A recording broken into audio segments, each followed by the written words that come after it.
Hey guys, Daniel James here, and today what we're going to be doing is taking a look at Spitfire Audio's new library, Albion Solstice. The way we're going to do this is an Avin look, which means I assume you've already seen a few of the sound walkthroughs or the official walkthrough showing how the library works. I'm more going to show how this library would be used in my environment as a working composer. So I'm just going to load it open, crack it open, play with a few of the sounds, and then just, write some musical bits, feel inspired, see what I like, see what I dislike. So anyway, without further ado, as you can see, I've got the live chat room here. So I'm going to be doing this in a live environment. So if you hear me talking to people, that's what I'm referencing. But anyway, without any further ado, let's get on it. So anyway, there's three ways we can start this. They've got three sections: the Cassette Orchestra, the Drone Grid, and the Solstice Orchestra. Now, because it's the Solstice, I want to start with the orchestra because I feel like that's going to be the main bit. So let's just start there. We'll start. Oh my God. There's folders within folders. Okay, so there we got a classic octet, sextet, and just the bass. Is that the same for all of them? No. So it looks like just the strings. Okay, so we'll start with the strings. Let's go with the octet. I assume that just means 8 players. Main techniques, evos, and motors. Okay, so the thing I'm already liking about this, and for those wondering, like, I was excited about this library, so I'm looking forward to playing with this one. But it looks like there's a lot to go through. So anyway, so this is the legato.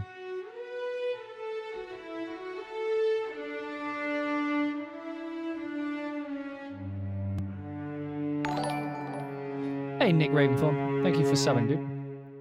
Okay, so this legato is like, I've already seen on places like VI Control that the legato here was getting a bit of stick. It doesn't sound too bad.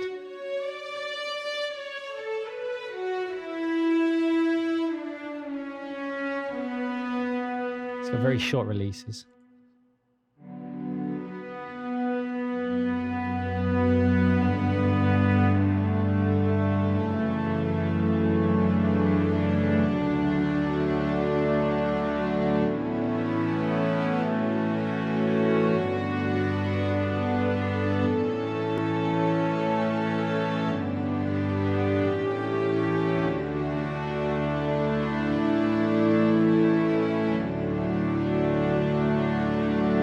Nice tone. It's weird, like it's almost got like a hollow set, because I mean it's a chamber orchestra,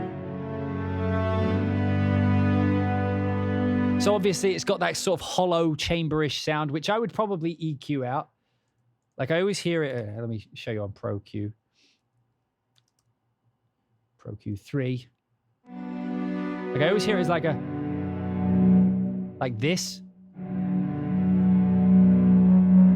I'm always hearing that with these kinds of things. I mean, you can just, I can bring it out, but that with a quartet, it's going to deaden the sound somewhat.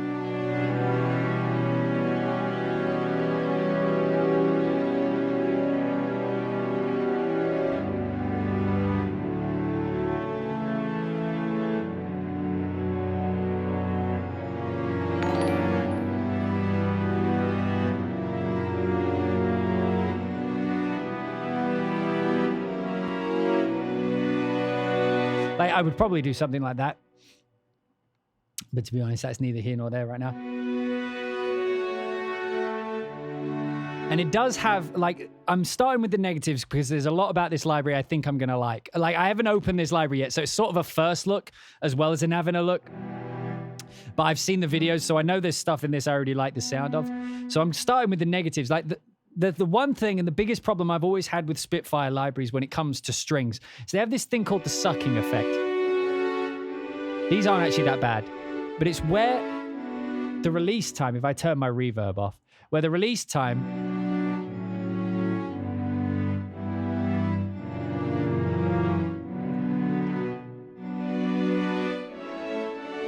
like where it feels like the string has no life once you release the key. Now, you can up this by just upping the releases usually.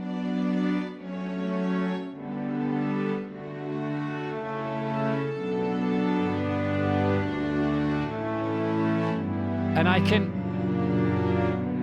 can sort of get around it with the sustain pedal. But like you have to be good at doing that. Because if you hold it too long, you end up with that kind of crossover. But like you can, again, this is something you can get around with reverb, but it's always something that in the Spitfire libraries always seems to stand out to me, and for some reason they never fix. But like there was a discussion on what the sucking effect is. The sound of it is particularly chamber. I'm liking it. Right, so this is hairpin, so I guess just swells up.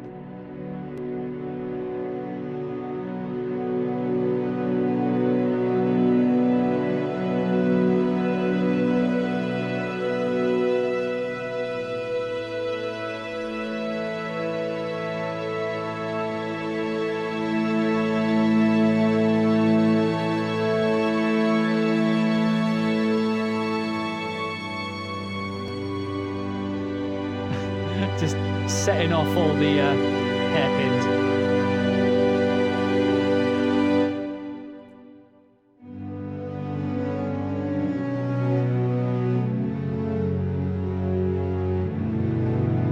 So it doesn't like going down low.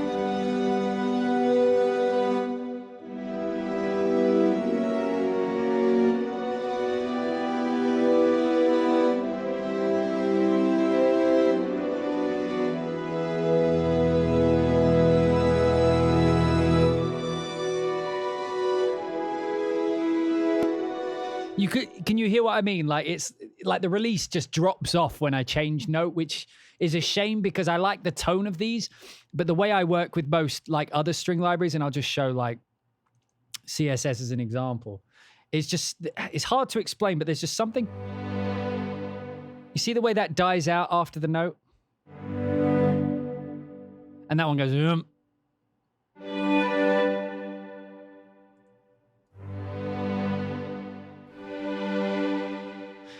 Yeah, and I like the tone too, Nashi. But what I'm saying is there's something to be said about playability. So with CSS, you know, I can...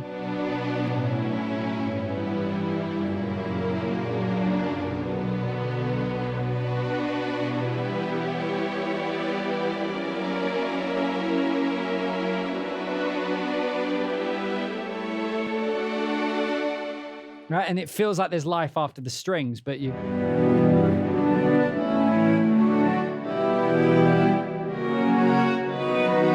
Like you can feel the note drop every time I lift my finger off of a key. Again, the tone of these are good. So the way I'm probably going to use these is the way, because like things like this, I like the tone. So as the chat room says, we like the tone. So one way to get around things that you don't like is if the tail's bad, make the tail really long, you know?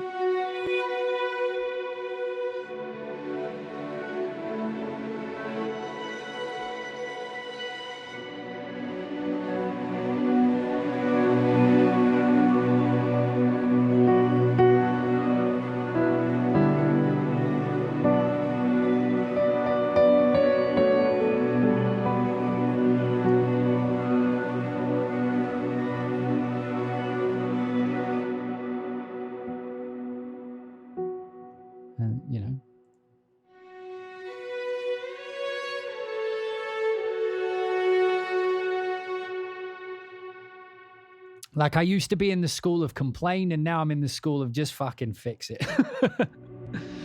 So if something's not working, find a way around it. Well, that's nice.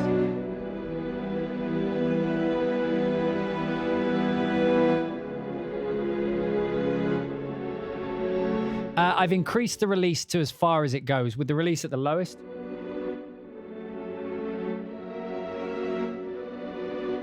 With the release at its highest.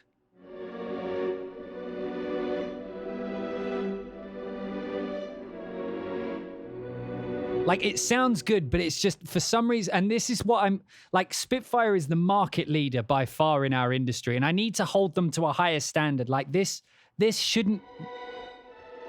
In 2021, when single solo developers can figure out how not to do this, I feel like they should not be doing this by now. Like, it should just be playable as well as sound good. But anyway, it sounds great. Sinister. So things like this are cool just to add in a score as a single note. Because, like, again, if I layer it with something else, if you play them together, you get those weird movements in the sinister one.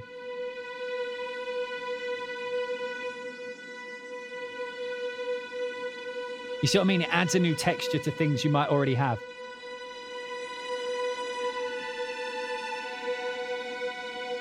If I just mute it. You see, it completely dies out.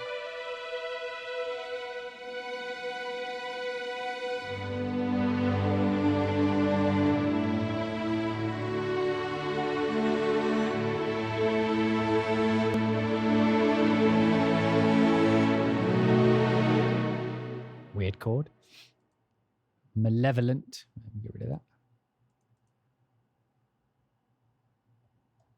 Show me some malevolence.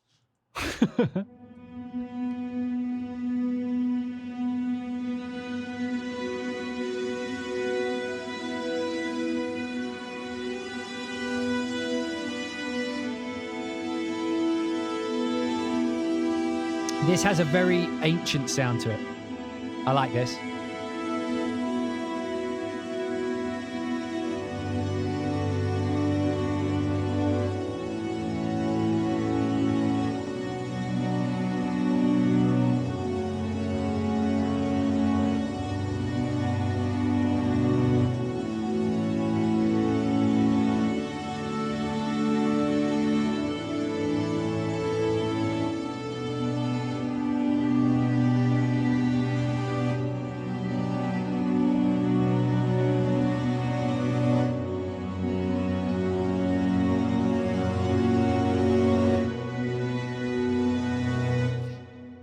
What that sounds like in Shimmer. So again, this is an Avin look, which means we're going to be trying the sounds in working environments, which means trying them in effects, trying them in weird ways that they probably didn't think of, but ways that I will do them. I bet both together would create a really nice... Because you remember, like, the reason I do that, by the way, and the reason I'm not just showing it in isolation is I'm aware that most of you have reverbs, most of you have delays. There's many free versions out there, so to not show them, like, libraries that we all have access to, with effects that we all have access to, seems like a waste because we all have them. So to pretend like we don't is an odd choice. You see, because the sounds are great, but the release and the attack is not so great. So let's just cover up the bits that are shit and use the bits that are good. But listen to that, already. Already that's a score.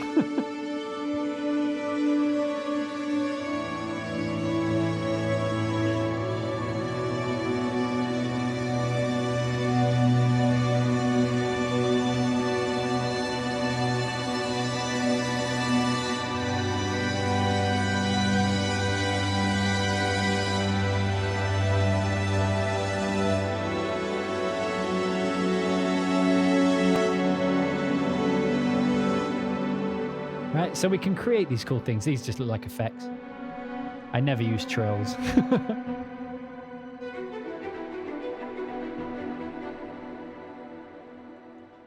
Let's check these spiccatos out.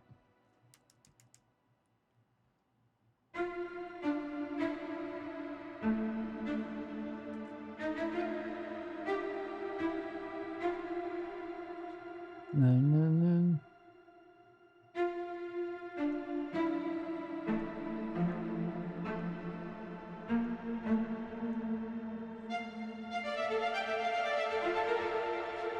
Definitely need some accents. 3 + 3 + 2, always. I just like the way the rhythm feels. It's a cool pulse. Turn these reverbs off.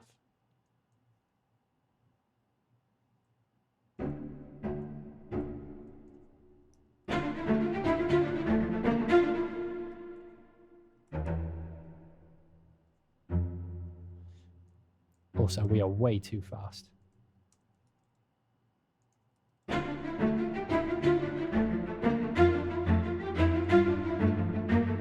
It's not too bad, you know.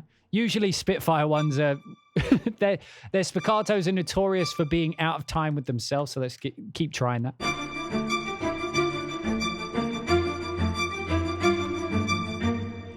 That's pretty good. I think I got another one.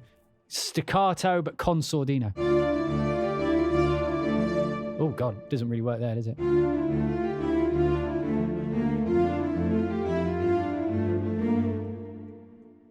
Sounds like my theme. Can I say that? Yeah, the trailer's out. Sounds like my theme on the Manny DLC trailer.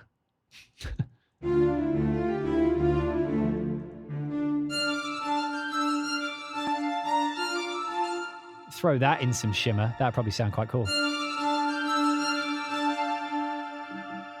Maybe not. I mean, there's always a no.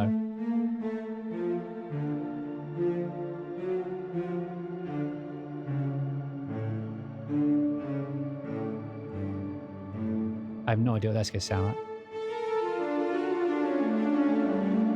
It's got a very dissonant sound to it. What's this one? Marcato.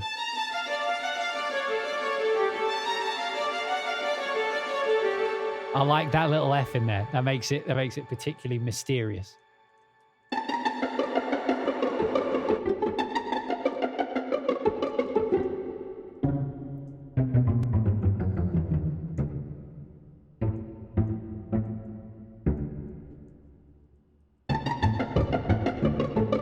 I mean, it would just be like doing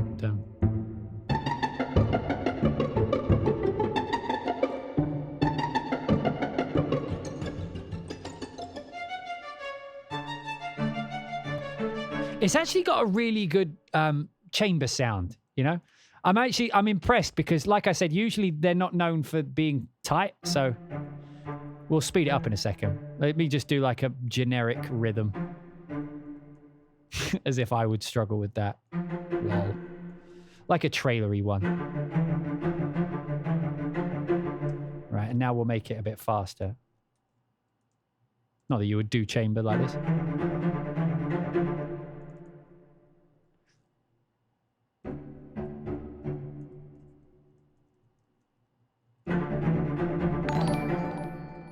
Hey, Lab West, thank you for subbing, dude. And we'll do this. Dude.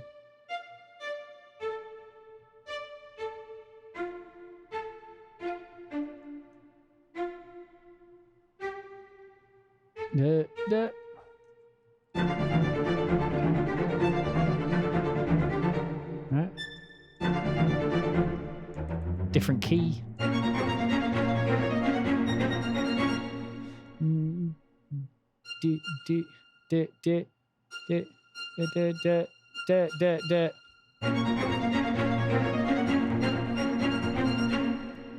I mean, that would work as like almost a Final Fantasy battle loop.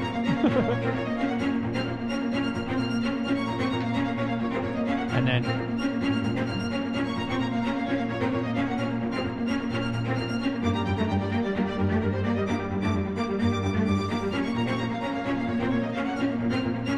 faster.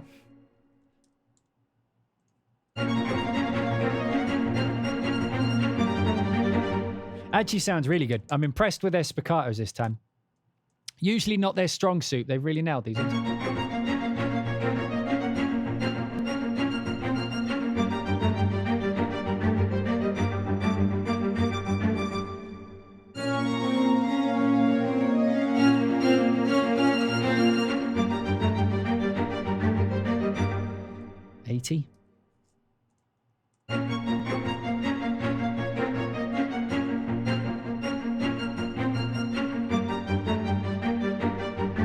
Like, it's got a good tone to it, you know what I mean? I wonder if it can do like okay, so we could do, so we'll go down like a D, and then like an A, and then back to D,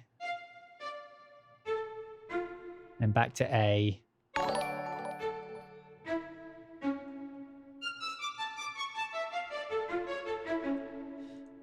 And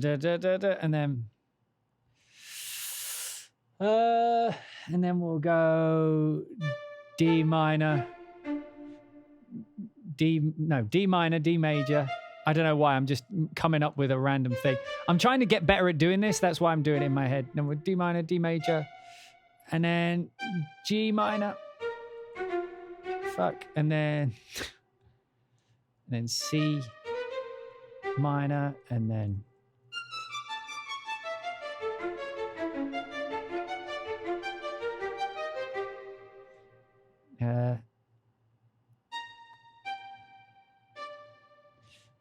and then fucking D major, and then G.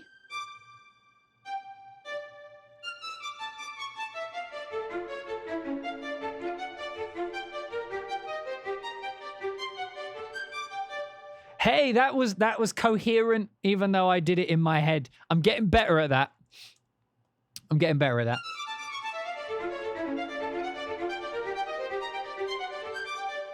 Like, I'm getting that classical vibe that I've always wanted.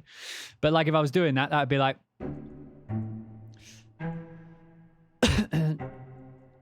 dun, dun, dun. I'm just going to, like, do the closest shape, but as eighths for the, like, mid-range.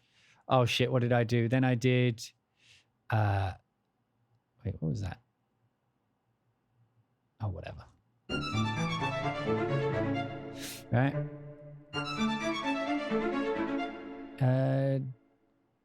That, I mean, that is a D. So, do, and then we're going to go downwards with this. So that's going to be a, what's that? D major. This one's going to go down. So this one's a G. Big wide open one. Like. Well, I'm trying to do like something classical sounding, which that one is a C. So we'll come up here like that, C, and then this one's a G minor again, because I fucking love G minor. I mean, this makes no sense, but like it's good practice. And then.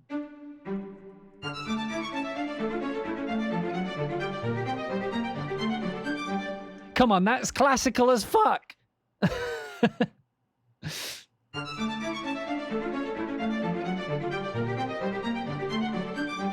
Dun dun dun dun dun dun. That's what it would be.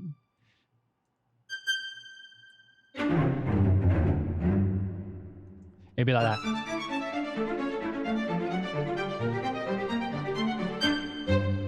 Oh no.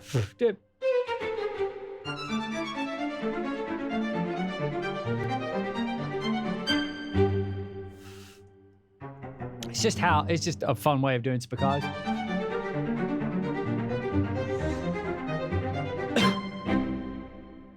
Whatever. You get the gist. I wanted to see how fast they could go. It's pretty good at 160. How about 180?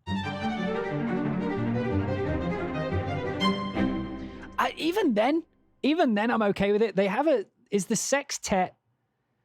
Let's try the short techniques of the sextet. So that's less people, so it'll sound even more classical. Maybe if I layer them together, that'll be quite exciting. Let's try that.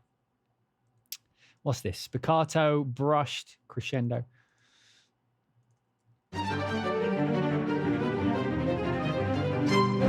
That actually sounds way better. The brushed version.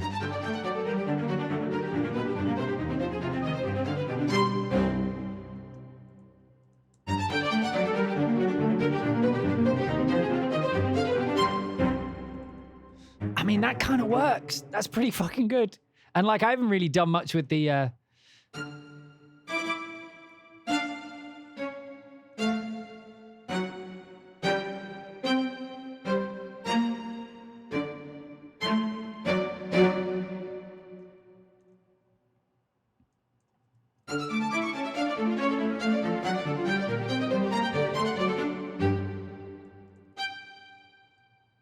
Done.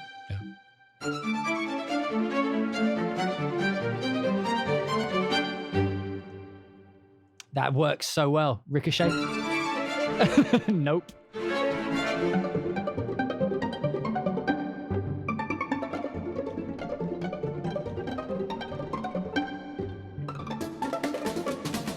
What the fuck is that? Pizzicato torn?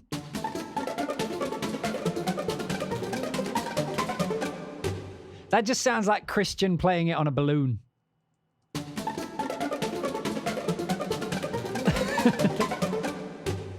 Man, that sounds cool.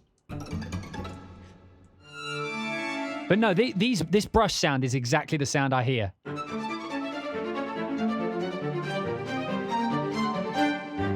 Now if I layer that with the other one so we have a bigger section. Oh, I changed the key. I did.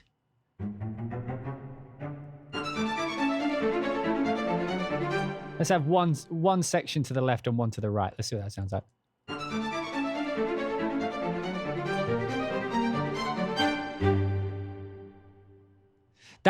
I'm thoroughly impressed with the shorts on this. This is like, if you're looking for a chamber short sound, this is actually really good.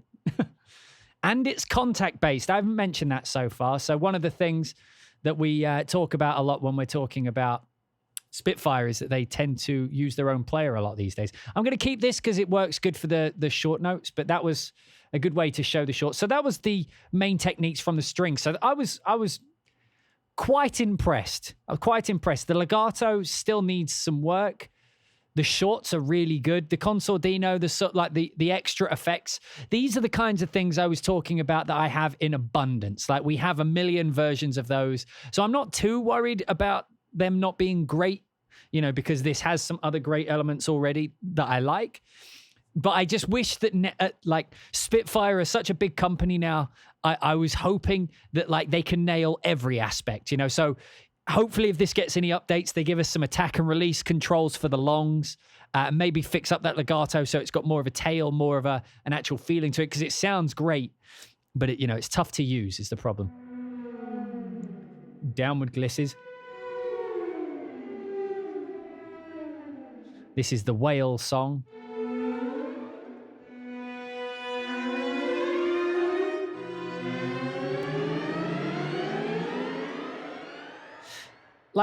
I feel like 4 effects didn't need its own patch, maybe.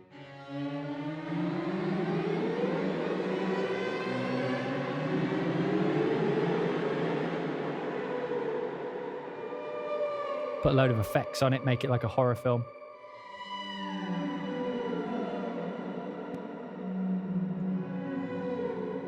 Yeah, you could definitely turn that into a horror thing, right? Evos. So I've loved the Evos in their last one. Is this an Evo grid or is this... Okay, this is just waves. So this is like designed sustains. Oh, what's the word they keep using? Curated. Curated. I think someone looked it up. They used the word curated in their press release 30 times or something.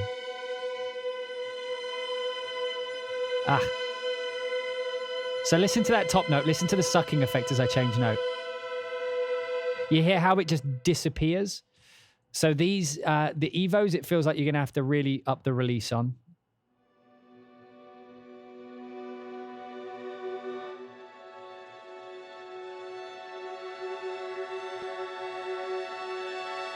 Unless, of course, they just want you to keep the Evo on a sustain.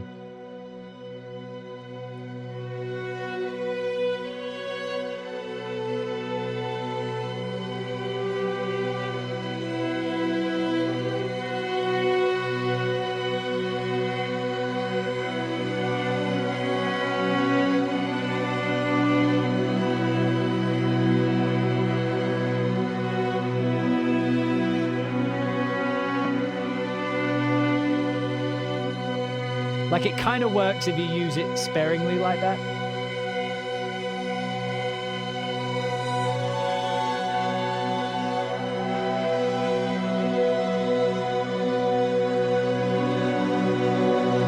It's a little bit pitchy, but I feel like that's the point. Right, let's try another one. Trembling. So these are just they work better as sustains, it seems. Just like something you hold like that whilst you then play over.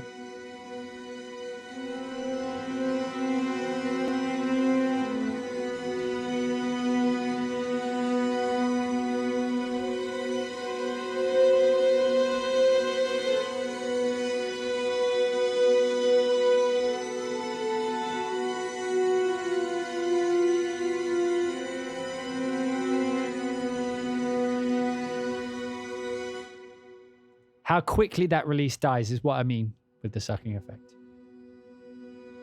The quiver. Okay, I won't go through every single one because we have got a lot to get on with. And then lastly, in strings, we have the motors. Are these tempo synced?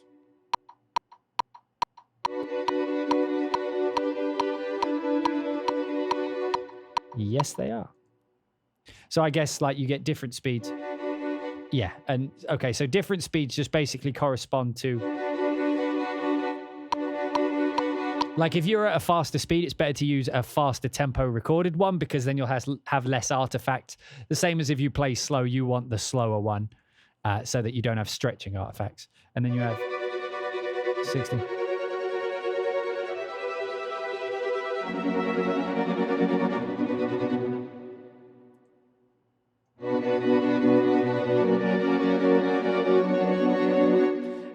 And they're not tempo synced, so you have to play them at the same time.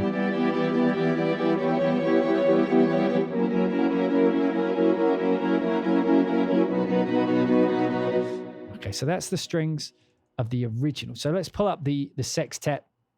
Just have a brief look through some of these long ones. I feel like they're going to be the same, just smaller sounding.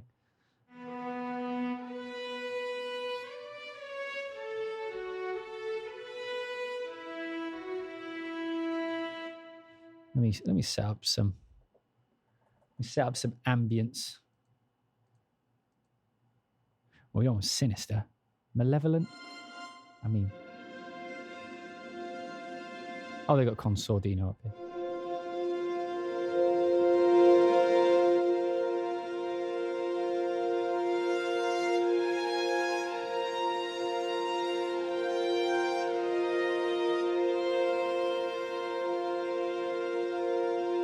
I'm going to put my reverbs on just so that reverb has some tail.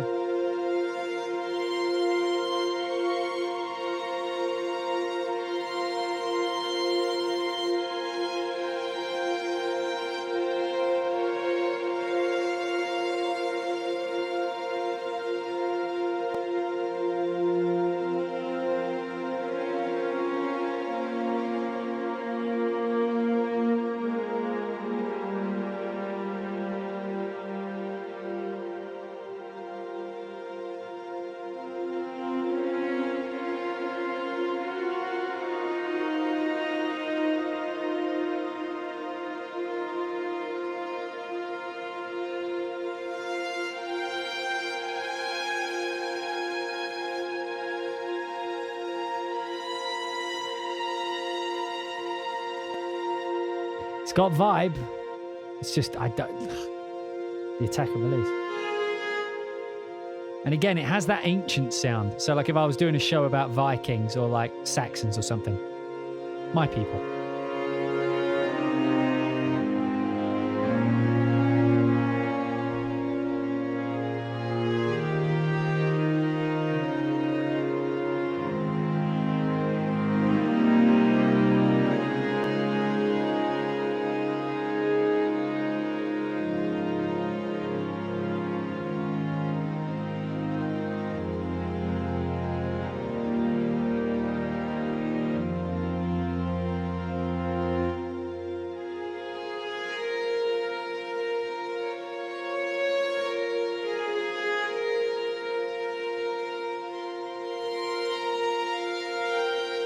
You see, like, it's longs are meant to be played like as separate lines, right? Like as chords and things like that. But the way it dies out just feels so like early 2000s MIDI, you know?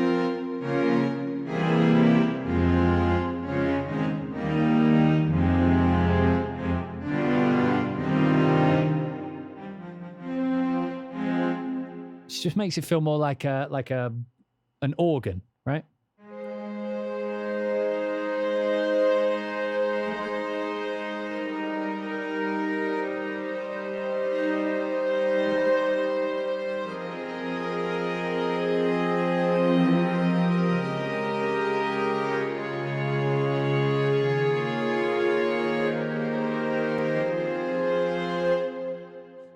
even with the release all the way up, it's difficult. It's difficult. Let me try this in some verb.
Do I still have that reverb on it? No, EQ. No, I don't.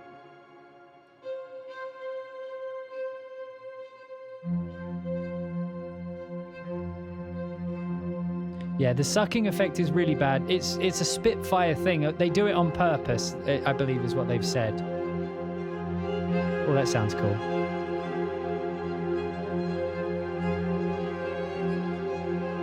Sounds like I'm about to go solve a murder. Oh wait, we need to turn off the...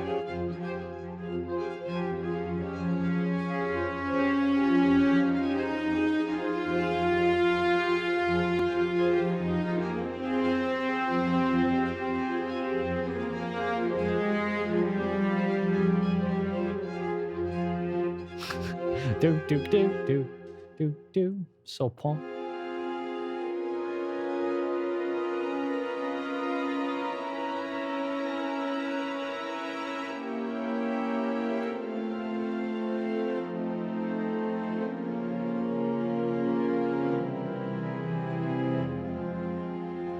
I've really got those classical cadences down, don't I?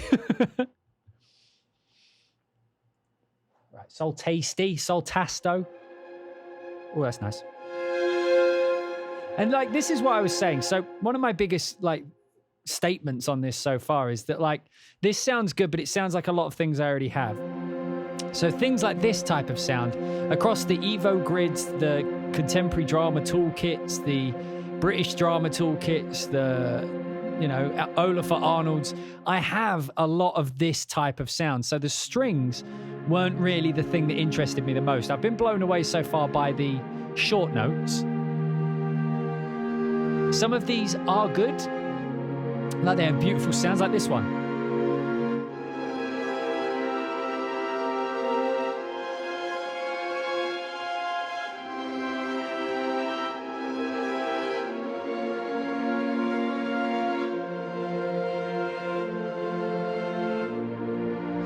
Like you have beautiful sounds like the strings themselves. You can even hear like the bow on the string, but because they don't start and end with a very, like it doesn't, I don't even know if natural's the right word, because the argument I always hear is that this is the natural way, which is fair enough, but it's not the most pleasing or playable way, right?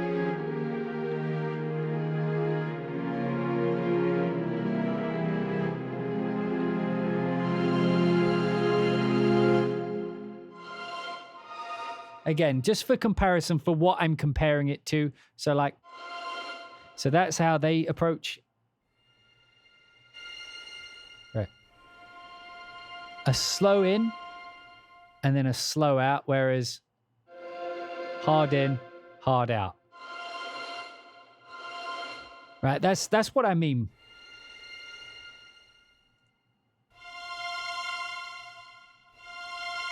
Right.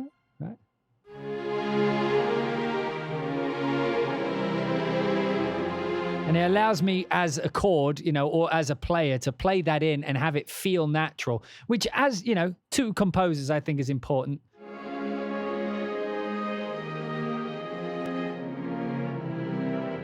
And it doesn't sound bad, but it doesn't sound natural or real or good. It just sounds like it's got that sucking effect. So again, I won't dwell on it too much. I've mentioned it like 4 times already, but I think you know what I'm pointing at.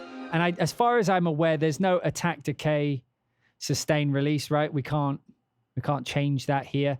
And they've locked us out, so we can't change it there. So we can't change the attack, decay, release on these things.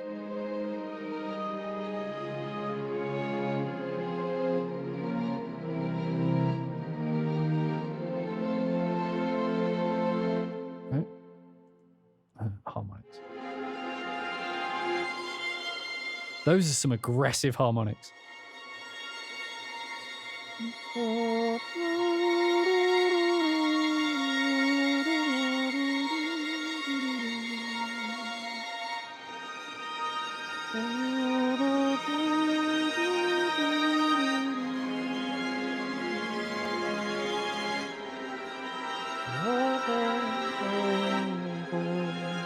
Don't know why I did the thing with my mouth there, but okay. We already did the short technique. So the Evos almost sounded like Horizon Zero Dawn. Cellular D.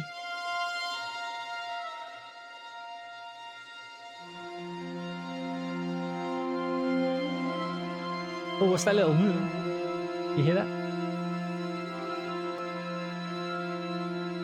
Oh, that's interesting.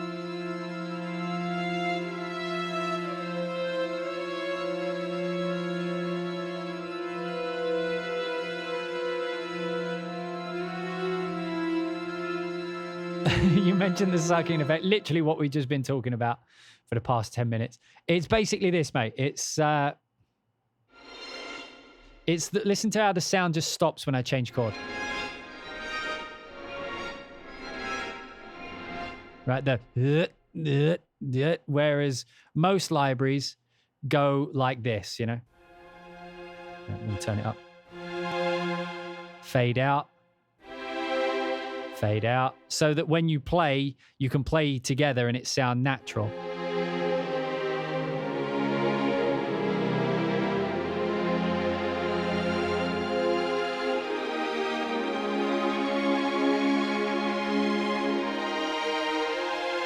Right, whereas when you play with sucking effect,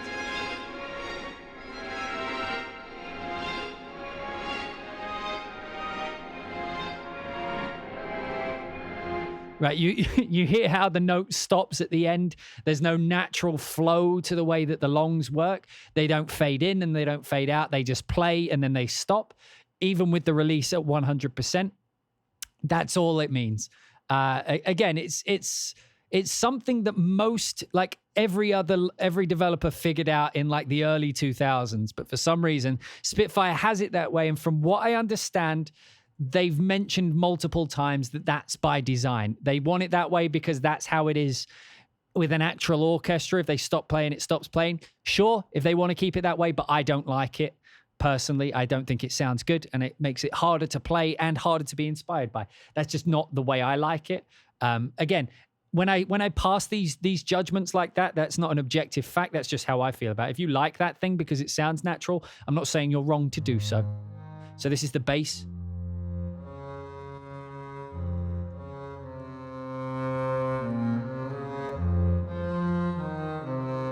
And you see, this is the thing, like that. Okay, let me load up my favorite bass sound they've made, which is this octave. Listen to how good this legato is.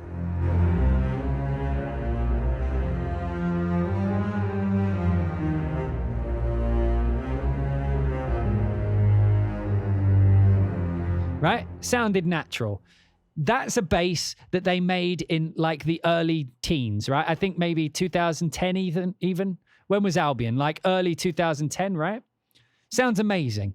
They know how to do legato. Like that's not the problem. Like but now listen to where they are in 2021. Like, that's what I'm saying. There's no excuse for why they're doing it well sometimes and then just shit the other times, because we know they can do it, and it just frustrates me because when a company proves they can do something, the assumption is they're going to do it to the best of their ability every single time, right?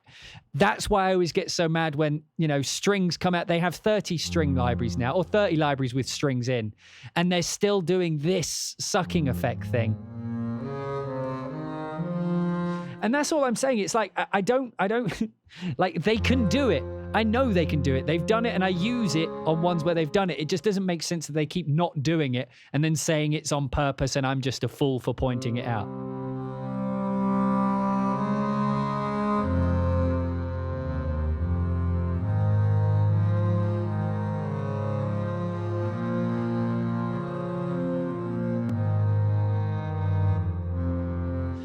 My favorite string library is probably CSS, although for legato writing, I've been using Vista mostly. Vista's like my go-to for legatos now. Oh, wait, that's the start of Metal Gear.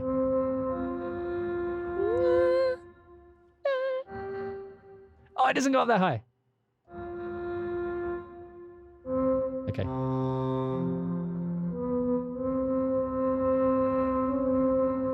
Who knows what I'm talking about there, by the way?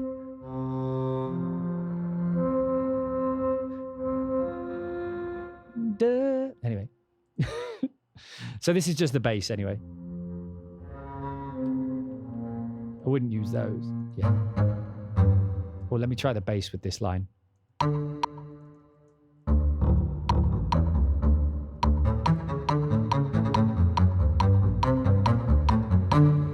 Okay, now let me put this spiccato. I actually want to change this to the short techniques. Let's have a look.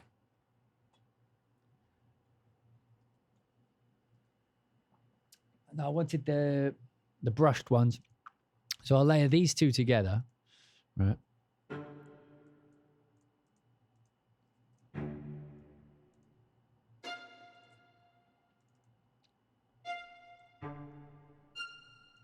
Right, that's an octave up, and then we'll have this just doing the bass, but an octave down.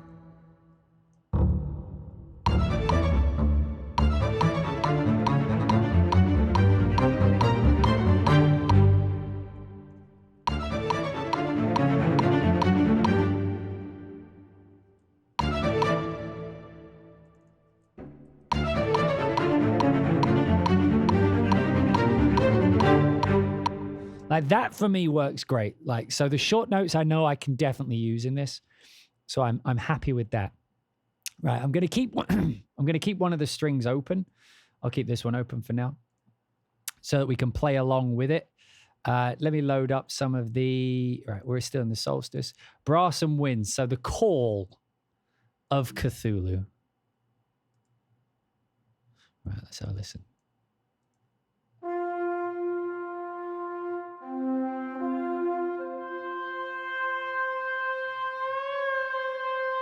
They have model.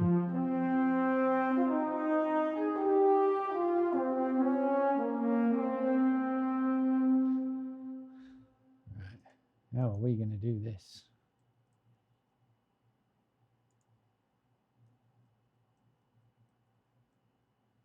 Right, we can set it up like this. I'm going to put my reverb on quick. I just want to hear something. We'll go with whatever, consort.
kind of creepy.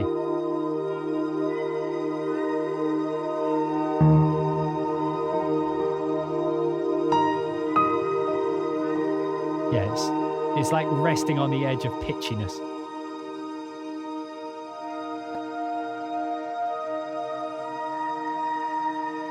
Oh, it's so creepy.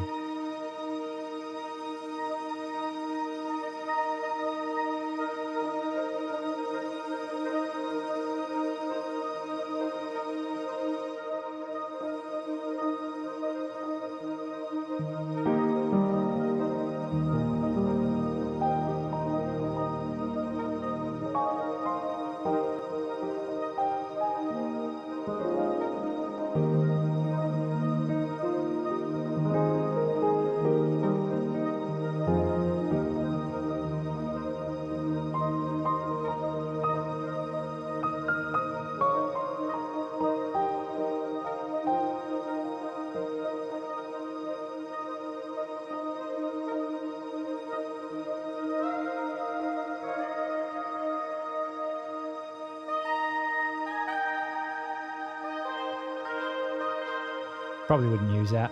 Right, so let's stop that. Change the key. Effects. Let's have a list of some of these. We're going to pick up the pace on things like effects and evos because I probably won't use them as much, but we'll get an idea. On the wrong thing. Like, there's only so many ways where that's interesting to listen to. Turn that reverb off for a minute.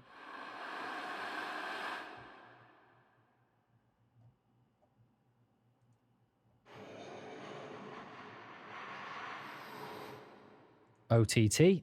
Let's get OTT. Let's have a listen to what's going on back there.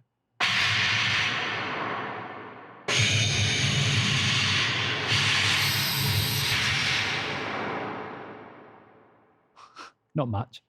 So it's just blowing some air.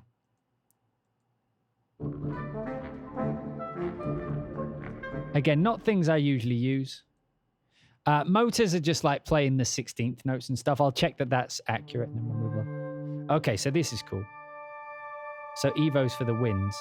Let's keep that on.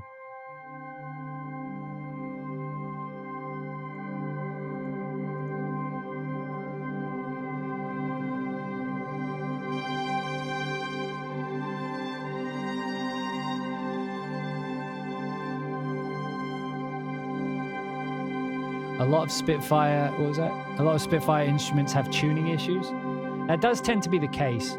Although, like, given the fact they're like 100 gigabytes each, I imagine they probably just auto-assign things in software rather than manually fix stuff. We live in the modern era. It's easier to fix things after the fact. I mean, the evos on this wind are actually really quite lush. It's got a little bit of in there.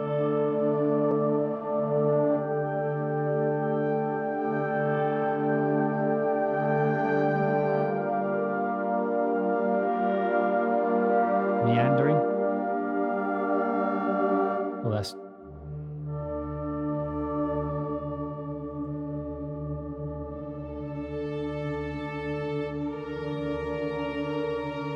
This definitely has like a dark horror-y vibe. Bit of reverb for this one.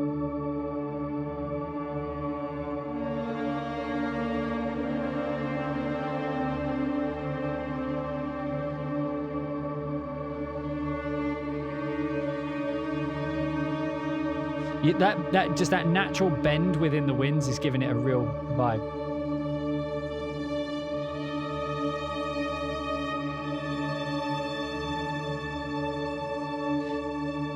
Again, it's got such a nice vibe. I wish we had more control. Right, and then the motors is da da da da da. We'll just double check that. If it is, then we'll move on.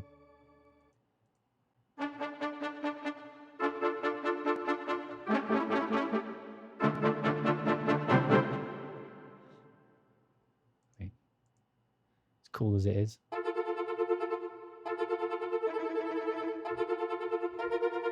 But you get the gist. Right, what's next? Pipes? As in like bagpipes?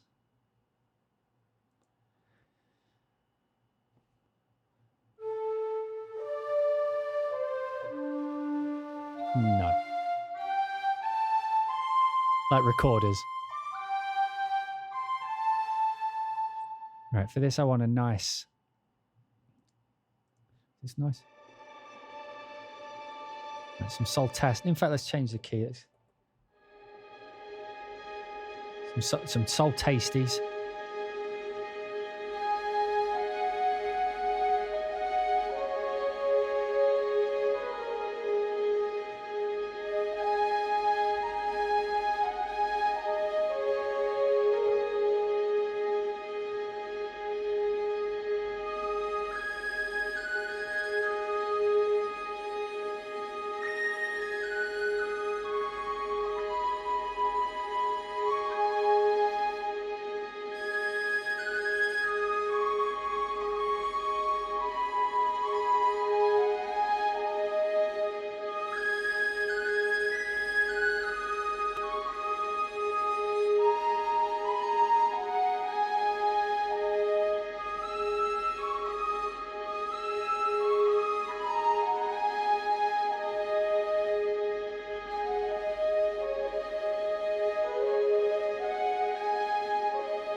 I mean, if we have recorders, that's not recorders.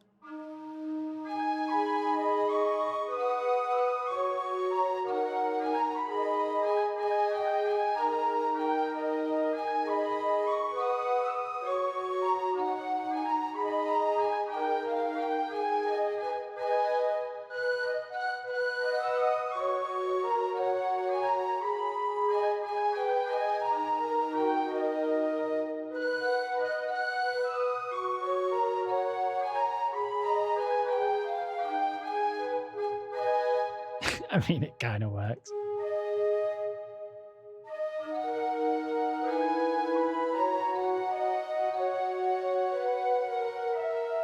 Or doesn't go down that low?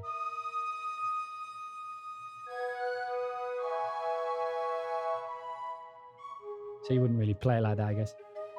How does this handle our little thing?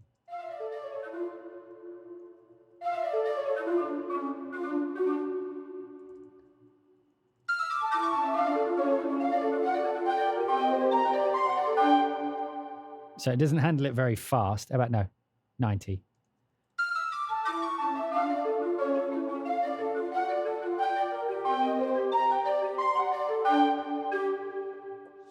Kind of.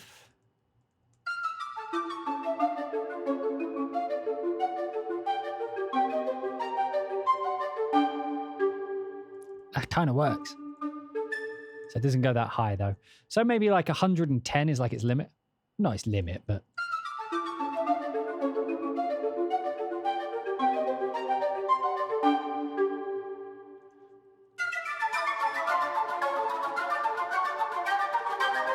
I actually like that. Like I could totally see using that as like a...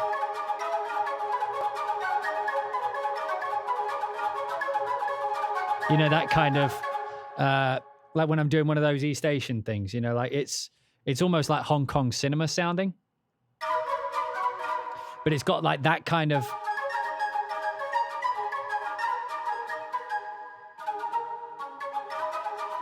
I could totally use that. I don't use those.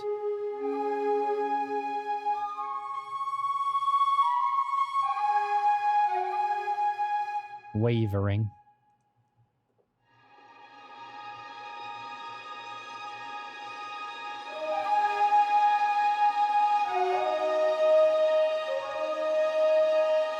There you go. You're looking out across the expanse.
That sounds really cool. Like it works. It's one of those instruments in general. Sorry, I just went on a little tangent there. It's one of those instruments that like I feel I would always put in reverb, so I don't feel bad showing you it in reverb. Because that's like that kind of vibe is exactly how I would use this library, right? The sounds take me so far, and then I use all of those kinds of approaches in order to make it music, right? I'll just do that.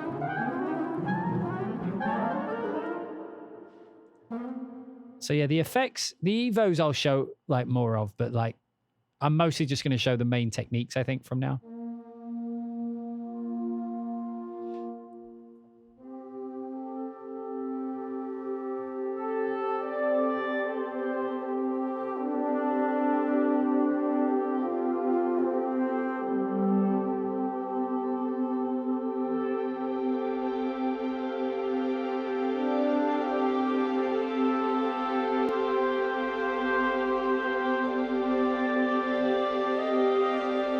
This is like my music for Broken Sword, if anybody remembers that.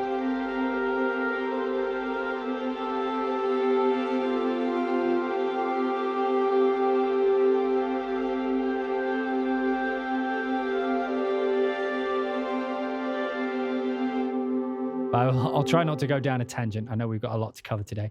Right, so that was the pipes. So now we have the band, the blag band.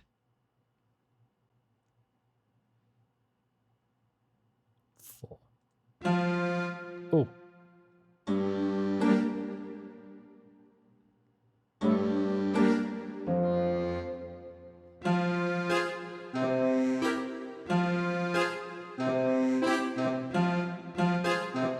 That's what it sounds like.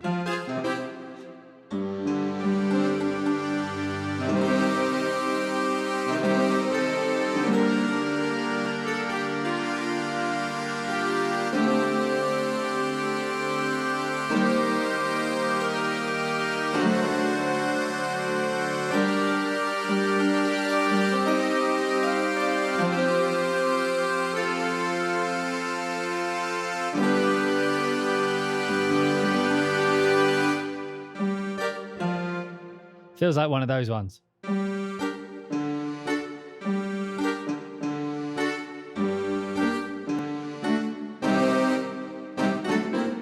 What would it be? No,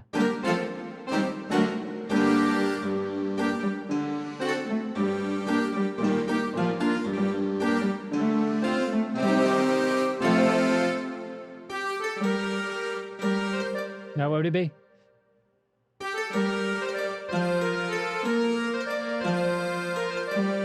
Oh wait, that's the wrong key, isn't it?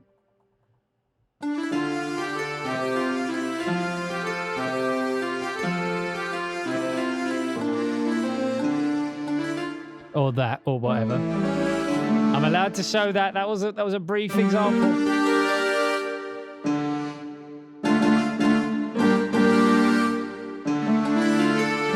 It's a bit aggressive though. That's the only problem. So it would have to be in one of those.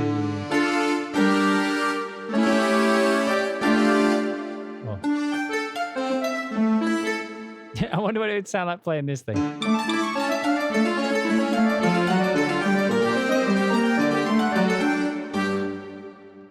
Probably not.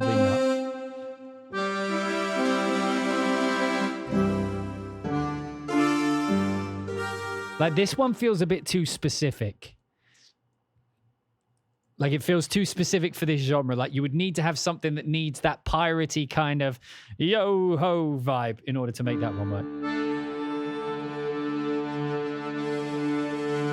Oh, I really like that. That's just the drones of them.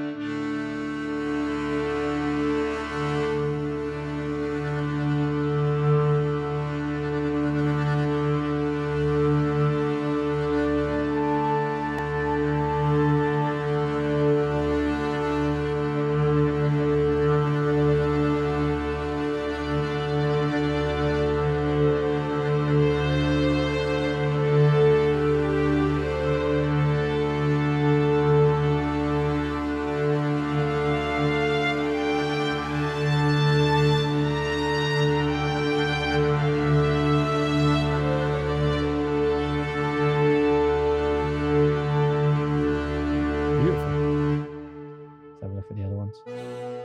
The FX drone, what does that mean? What's he going to do?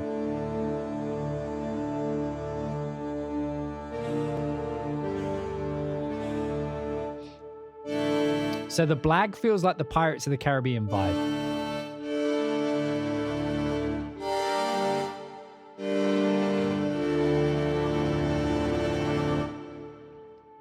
You want to grab this for the one score you're doing, but Cubase first. Yeah, I would recommend getting Cubase before you grab a sample library. Having a DAW is a good place to start. So they got the hurdy-gurdy.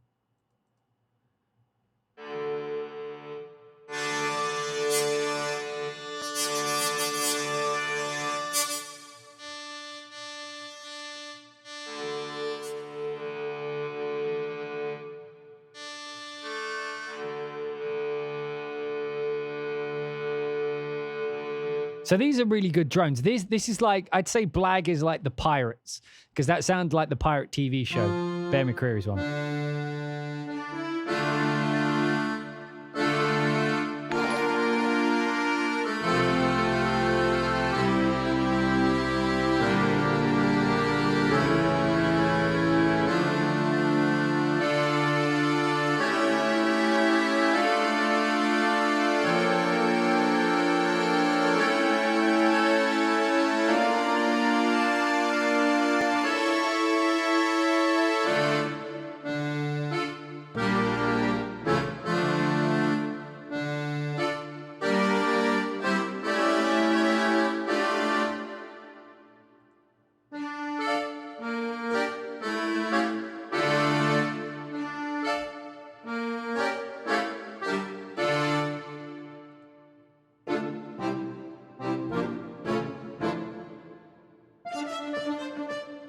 Couldn't really play it that fast.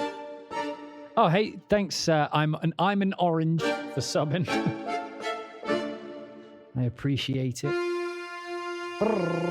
Right, so the band is that kind of vibe. The host, here we go, some choirs.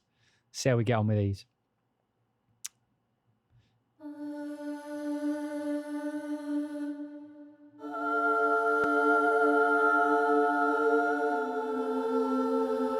Okay, it doesn't go up that high.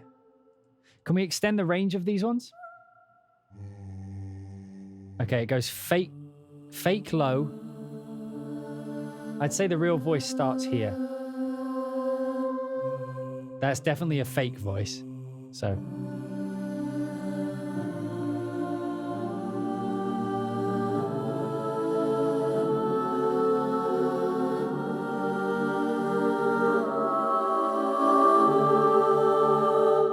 What was that sudden jump in sound? Right, this will sound great in reverb, I think.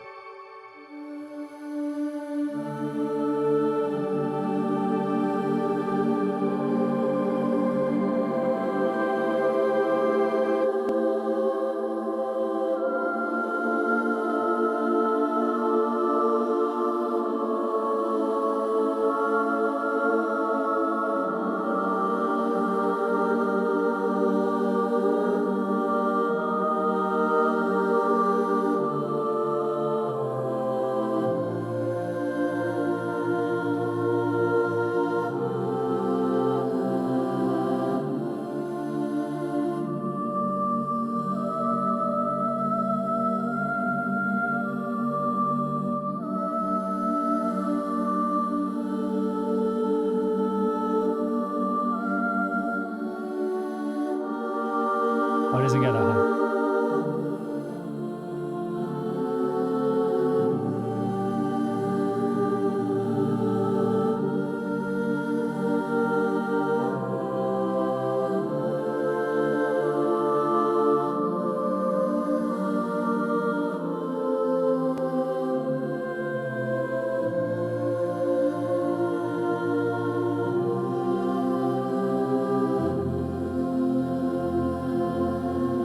There's like some pitch movement in there. So it's like if we're doing this thing.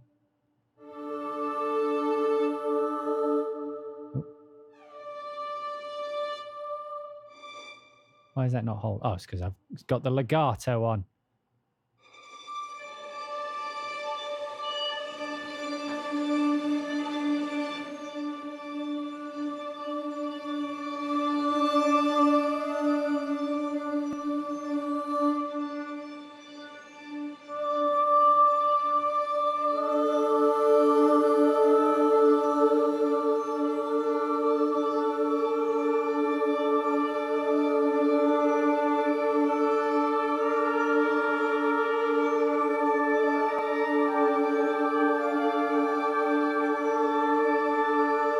It's good at making really good, like, expansive soundscape type things. All right, so what have we got here? So that was waving. This is circular. Interesting.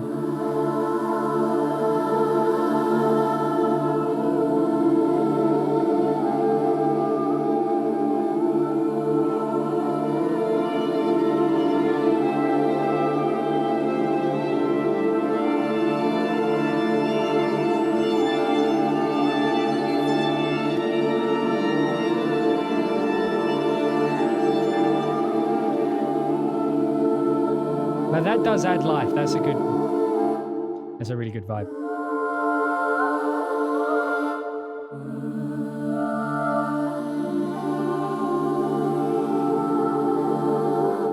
Okay. R infant.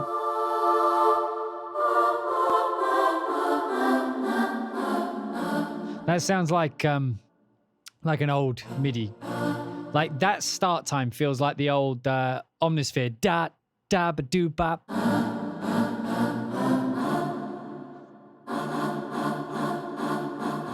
You know what I mean? Like when you don't give us attack and release, it's hard not to get that similar sound. Which I'm not a fan of.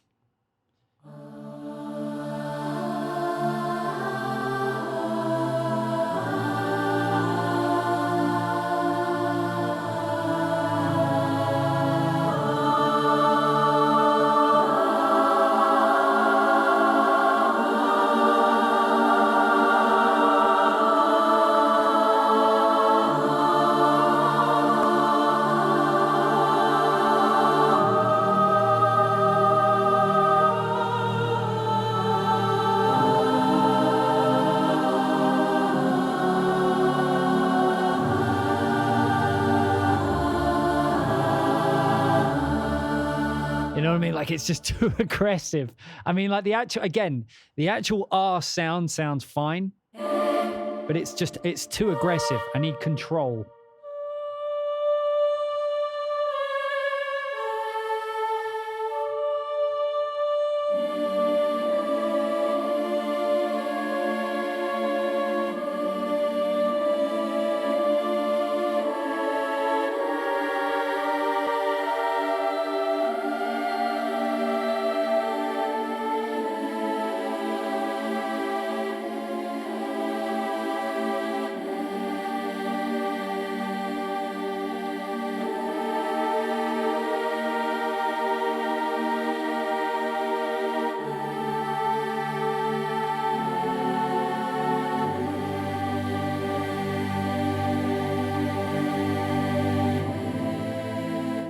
Getting a bit Enya on that at the end there.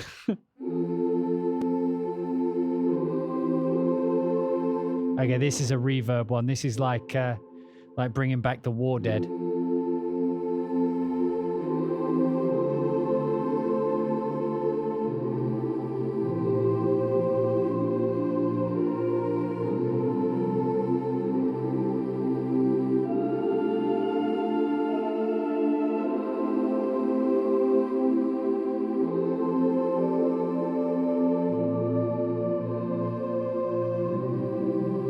There is now Pytox.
Work really nice. I'm okay with the ums. Oh.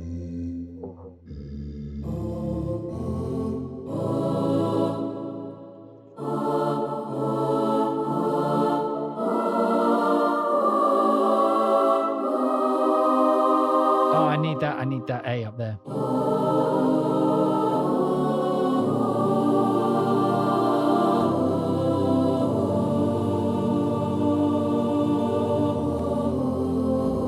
Yeah, it doesn't really work down in the lower registers. That's unfortunate. R natural.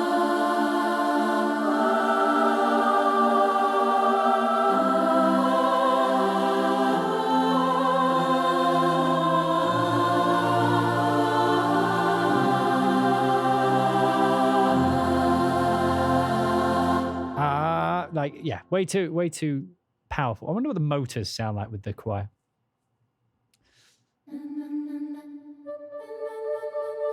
Oh, it's like a rival.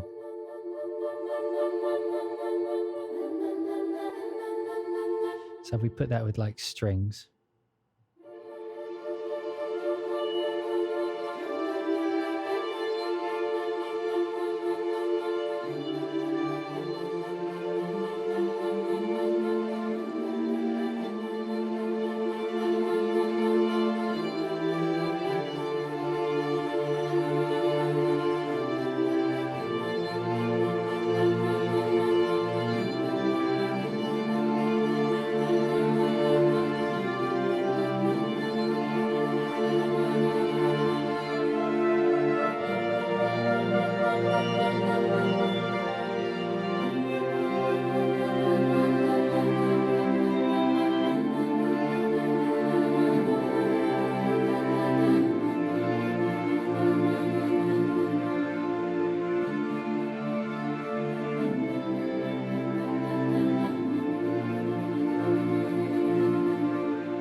Na na na na na. So that's quite cool. Vocal drone.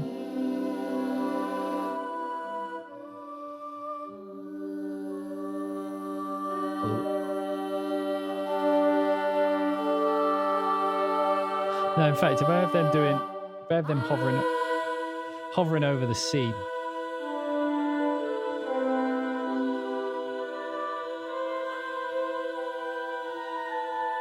Wait, did I even play the right note?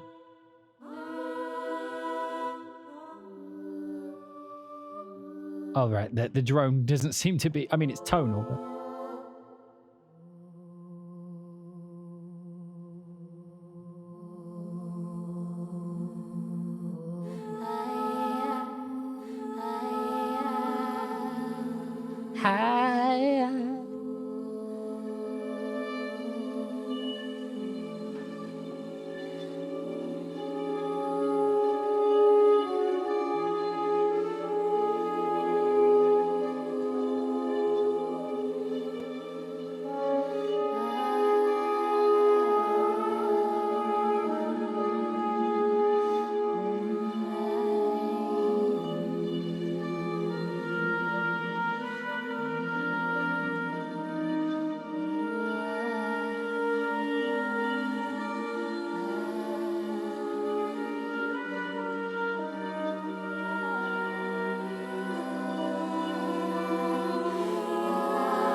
I feel like I've heard aleatoric concerts that sounded exactly like this.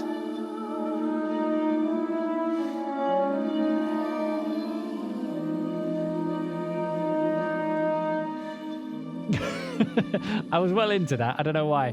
Just something about the that felt like an aleatoric concert. You know what I mean? It even sounded quite realistically live. I'm impressed by that. Right. Electric what? Guitar? all the other kids. Right.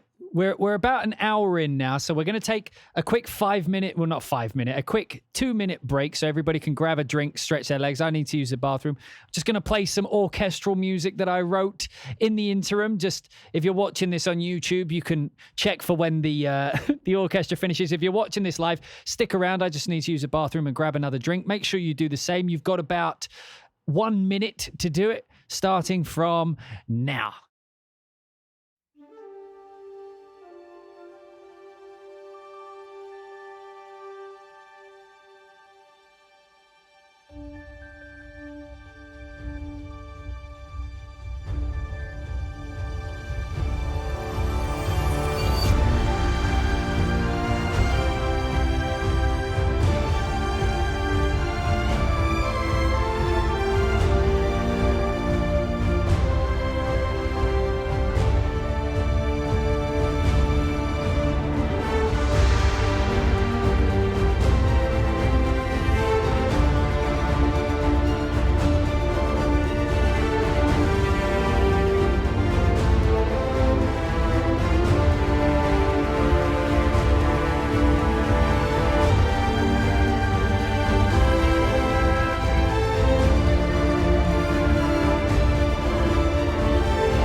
That was beautiful. That was beautiful. I hope you enjoyed that little snippet. The full version of that video is online. I'll give you a few seconds to join back in. I apologize for that. You know, sometimes these things go on a while and you have to take a break. Anyway, so where were we? All right, we were on guitar. Oh, interesting.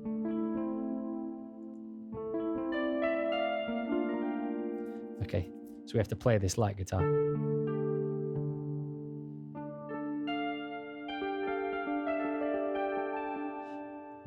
I just want to see what this sounds like.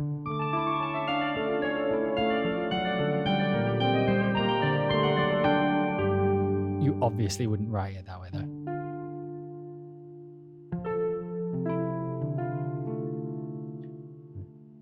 I just want to try my CLA guitar on this. I bought this the other day. Just want to see what it sounds like on this. I'll let you.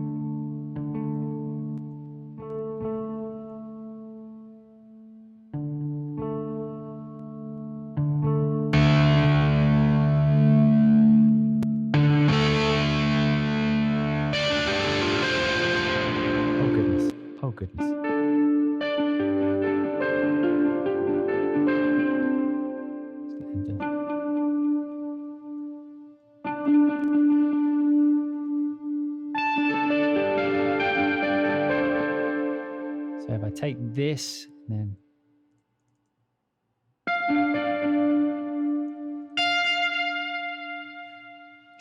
bring you down. I have this like 60.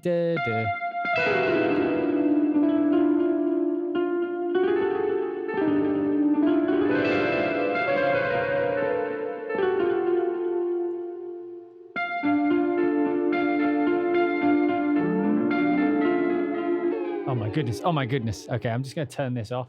Let me put on replica. Just going to put on a delay, see if we can get some cool.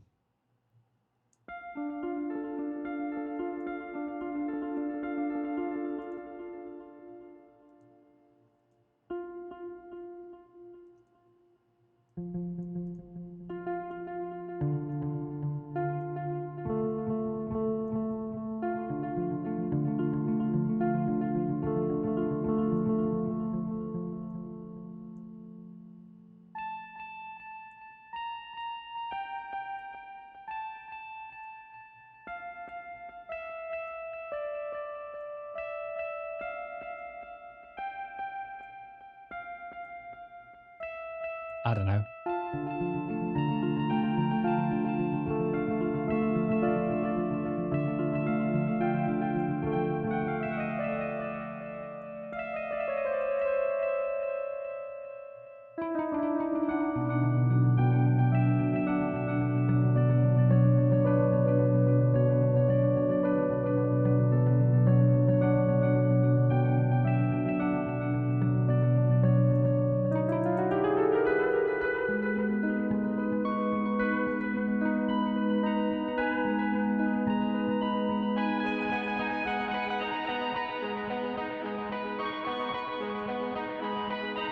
Oh man, I could totally use that.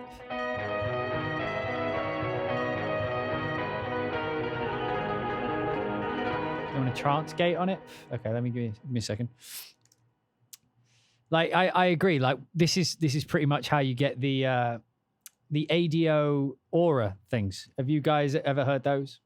I mean, like they came out around when Project Alpha was being made. It was this cool thing that ADO were doing, and it's like basically you just put.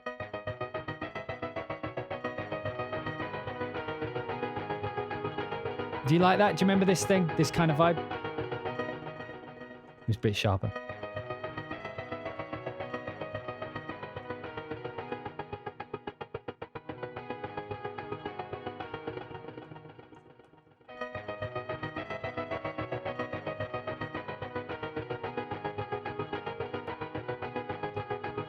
Like, so you just kind of write a cool vibe and then you just put a trance gate over it. I mean, you can, with a trance gate, you can make it a bit more effective with a compressor.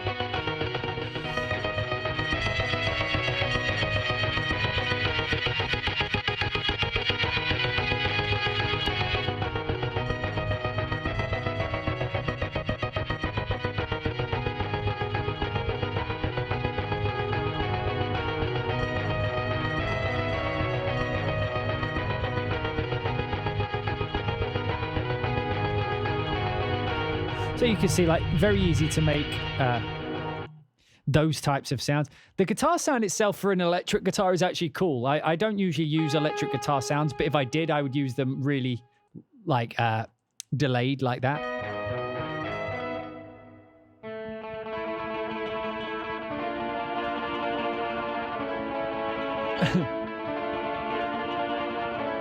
That just sounds like a Western.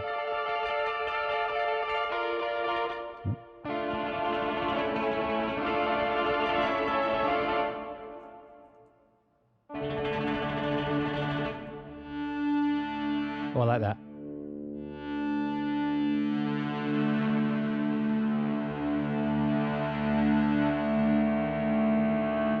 So that's another one that will live and die in reverb.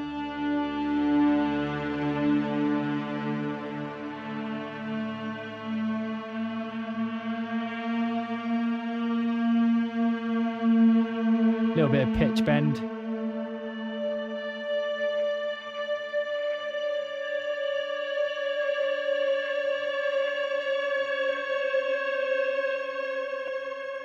I'd probably play these like that.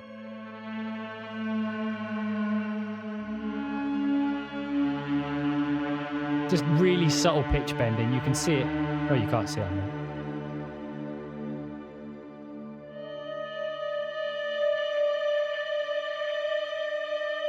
Just subtle pitch bend.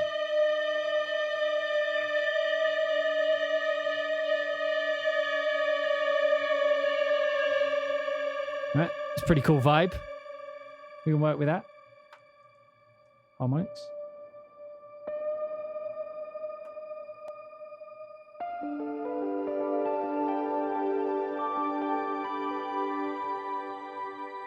I mean, okay. Give me some strings. What else we got? 3.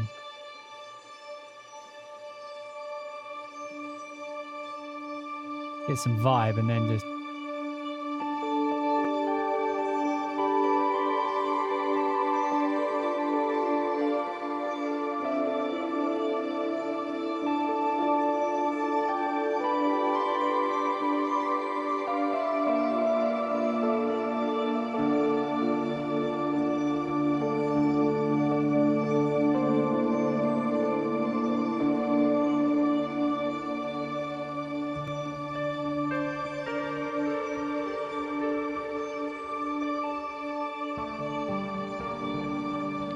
Too short.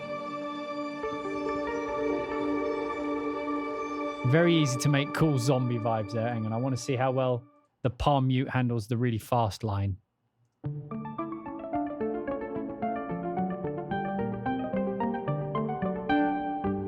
I mean, it's all right.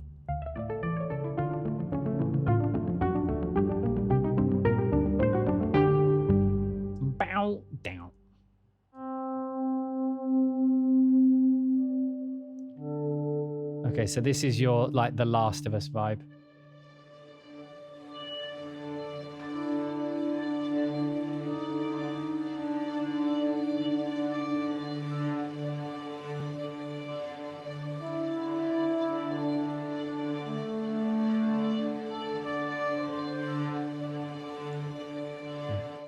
Right, let's not go down that road just now. Right, where are we? Where are we? Okay. So I am curious what the Evo on guitar sounds like. Curious. That's a string. Okay.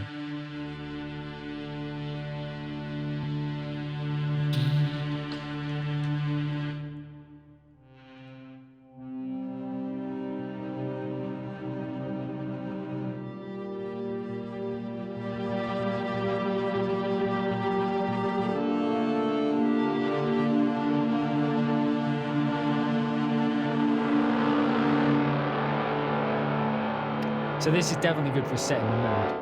Maybe with some strings.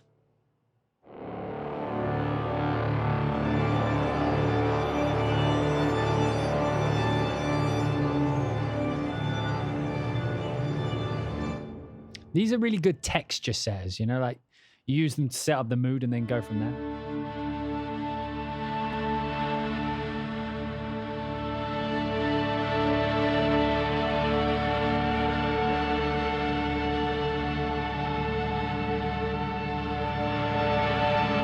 So I'll definitely be using those.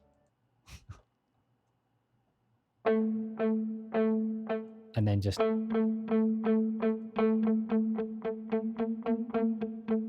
Oh, cool. They got like bends in them. No.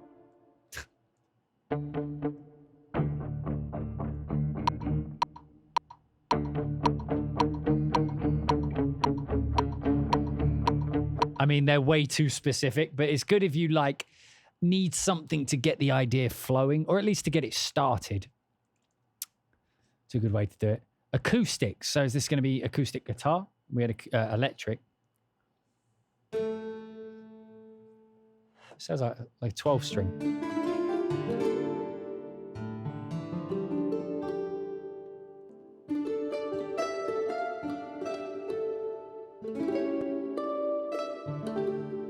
Almost sounds Greek.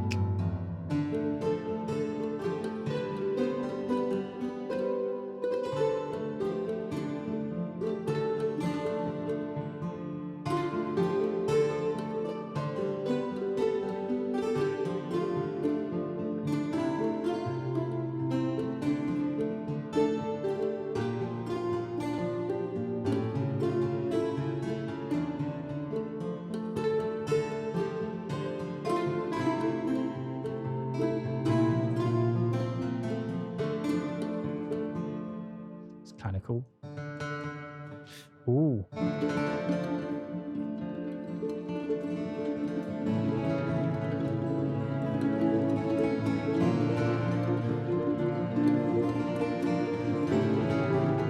Oh, I do like the sound of that. I feel like you could definitely get a vibe here.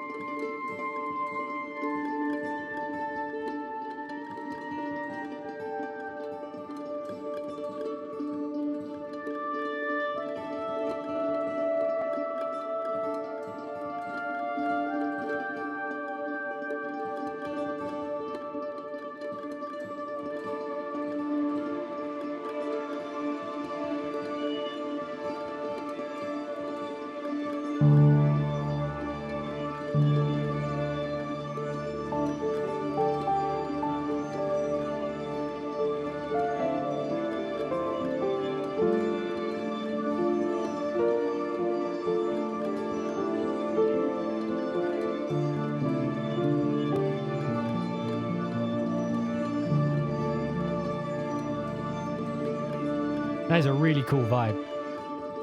So that's like what guitar. I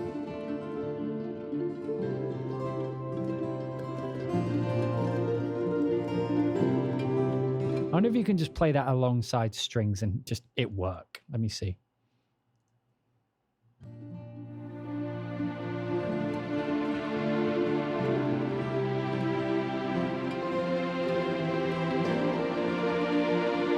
Strings are a bit powerful. Maybe if it's harmonics.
What am I doing? Anyway, yes, the question was, does it blend? Does it blend well with other things? That is a really good articulation, that guitar one. It's just got vibe.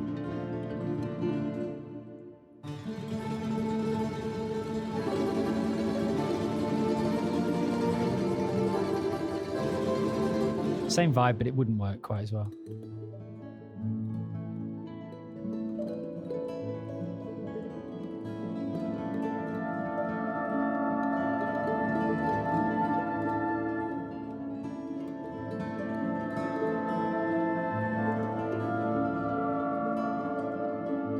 Oh, those pitchy.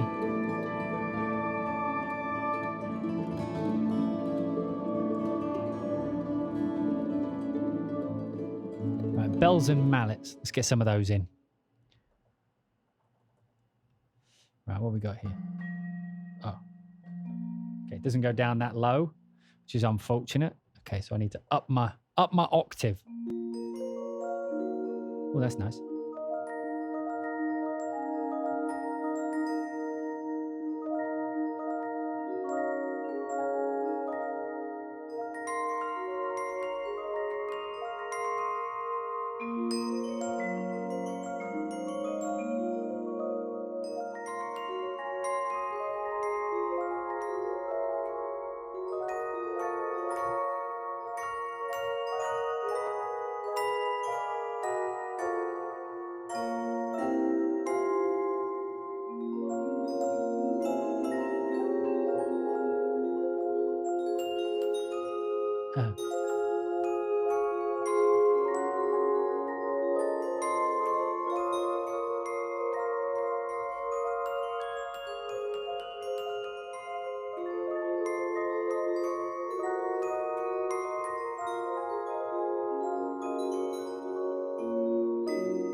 It's hard to play that fast because it doesn't sound very loud. And by sound, I mean like literally the verb, like to sound. It's not making much sound. Let's bring in, someone asked about mic positions. Let's bring in the close mic.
Man, that is so fucking good. Okay, this is one of my favorite ones so far, the Nursery. It's like a combination, yeah, of like weird bell instruments, but it sort of depends on how hard you push it. Depends how much of like that glockenspiel over the top you get. So you get more of like a washy bell thing.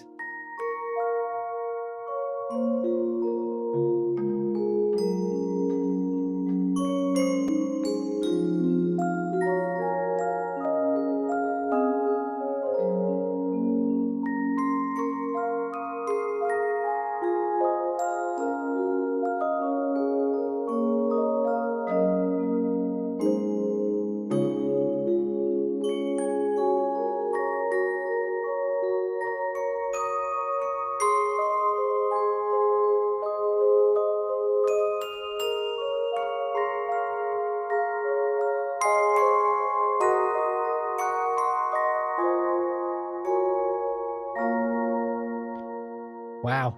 I like that one. I'm in. Oh, just staccato.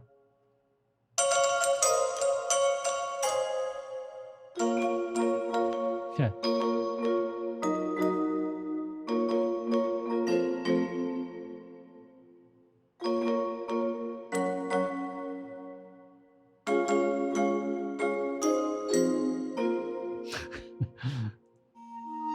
Oh, fuck, bowed. This is my bowed metallic, well, not even metallic. Bowed percussion instruments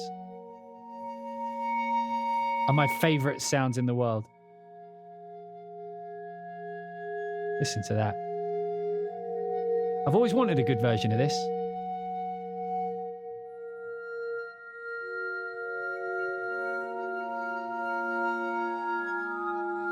Let me layer that with a guitar. I'm feeling vibes. I'm feeling them.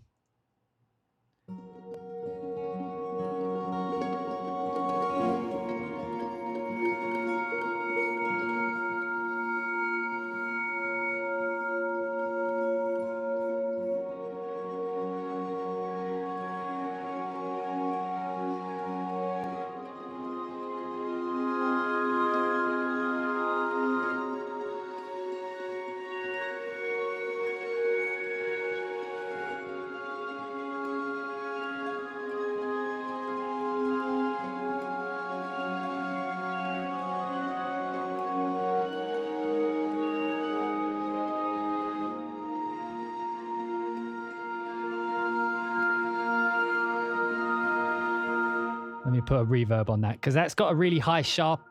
It's got a high, like a lot going on in the top end, but it's moving around enough that if I put a bowed thing in a reverb, it'll sound like an enormous pat. It's hard to explain how I know these things. Just after a while, you start to like that. It'll become like a really nice shadow.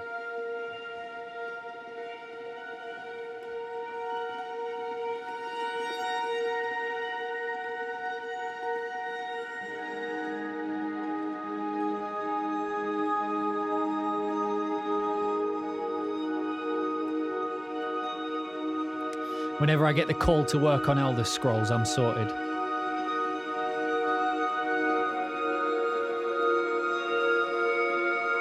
That is fucking perfect.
Very pretty.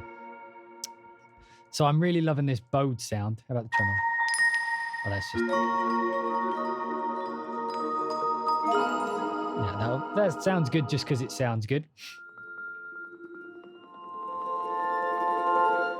Okay, so this... I can almost, in a 3D space, feel the room they recorded this in.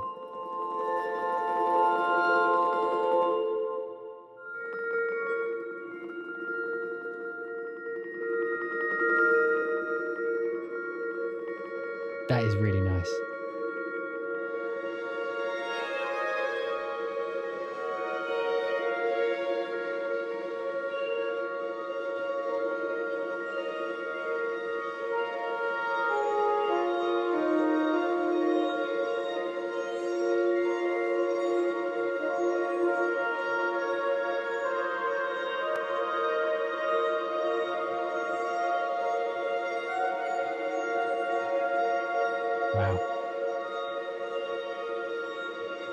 So the tremolos work really good. Like they're almost like a string replacement in a weird way.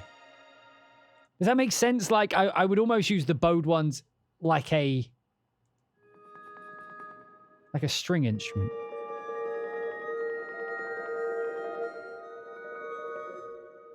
Wow. Right, motors, we just playing it, ding, ding, ding, ding. Right, and then we're on to the percussion. So we've got grooves, kits. Now percussion here, like I'm not a big fan of. Yeah.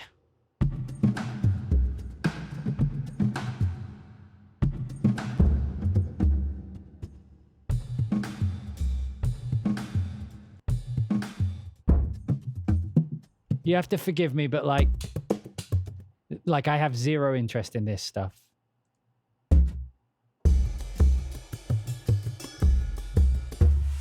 No. So I'm not going to dwell too long on that. I just wouldn't use that. Not my kind of thing.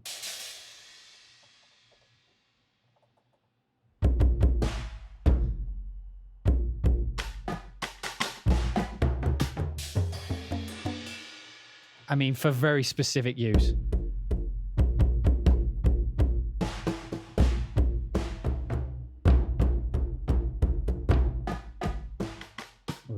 What we got?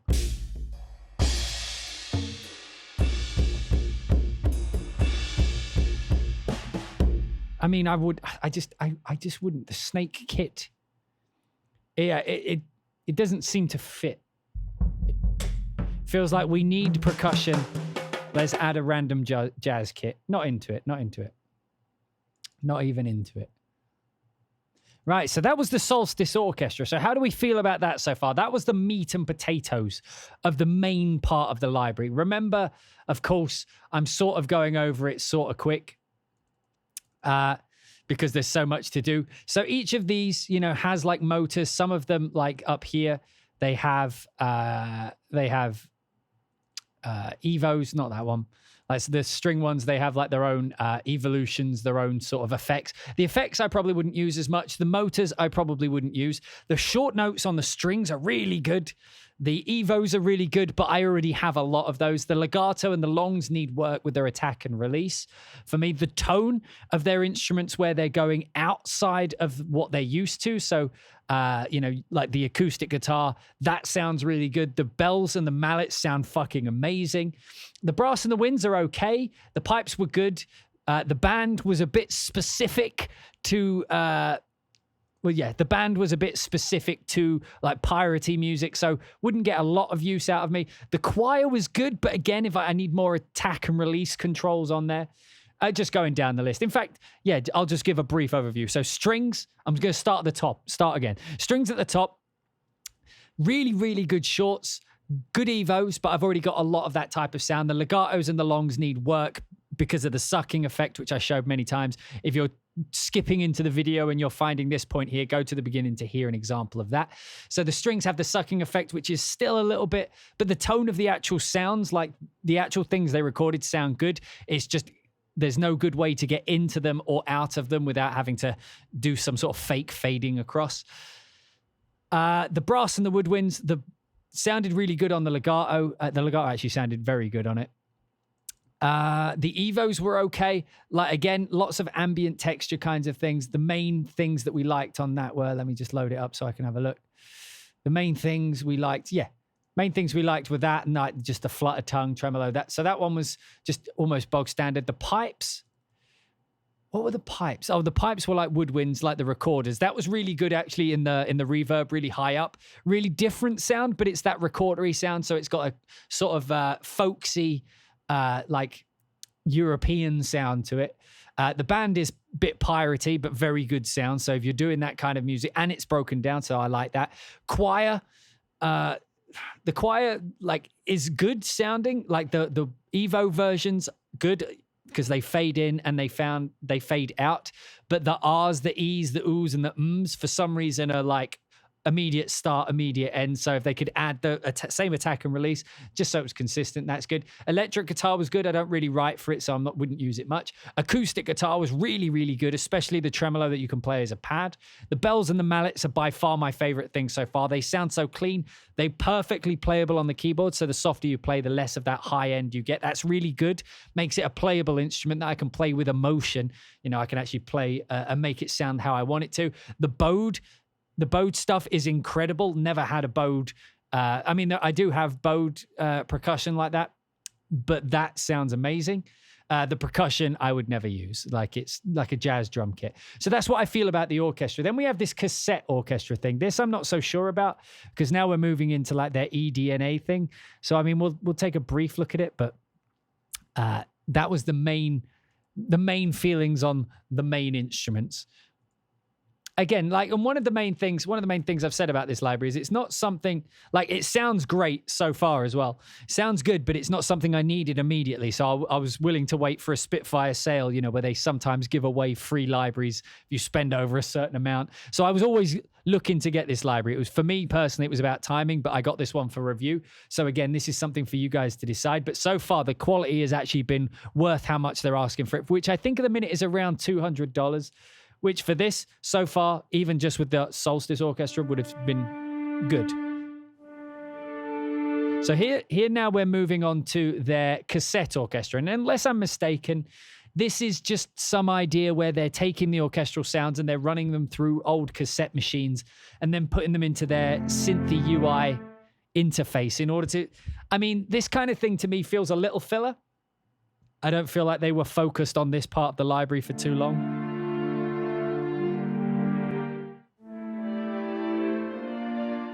And their interface on this is a little bit fiddly, so I'm not... Okay, so that's that one. Okay, so I can hear how they're different now. So this just sounds like some strings loaded in. What we got? So that's a consort and circular. Yeah, the problem with this mod wheel doesn't work. But that does? Okay.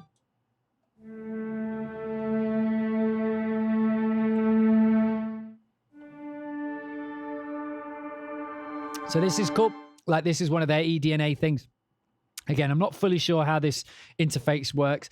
It's a little bit, to me, confusing, but because I also do libraries like this, I won't comment too much because, you know, it's their call to do these how they like. So here, what they do is this little thing that's moving in the UI is just blending between these two elements. So we can set up a pitch wobble. Now, how do we apply this? How do we turn this on? Let me just turn that off.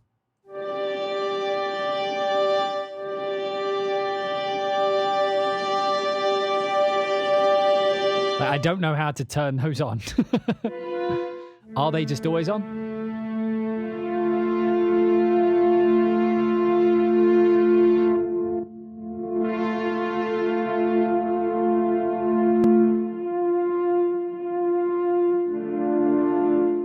Like, how do we turn those on? Does anybody know how we turn the pitch wobble on?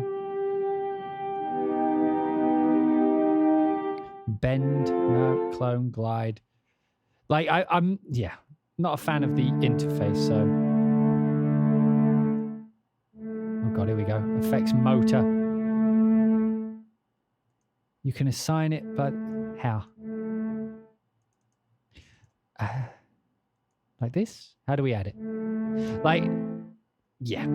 So I'm not going to get too into this UI because it's something I would have to learn. And to be honest, it's not something I'm ever going to use that much of.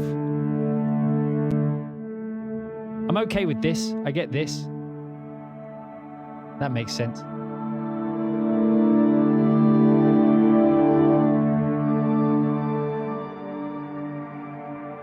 Like, I like that. I like being able to blend between the two. But it's like, how do I control this beyond that? How do I control the speed of this? So, okay, so that's speed. Okay.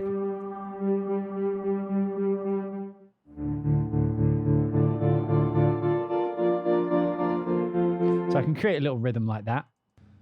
Put it in some reverb. That'd probably sound cool.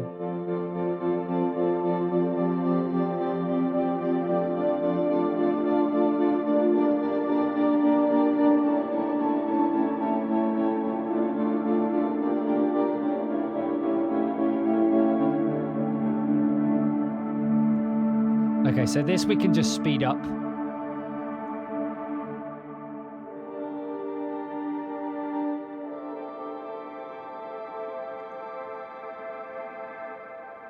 Which isn't like, this is fine.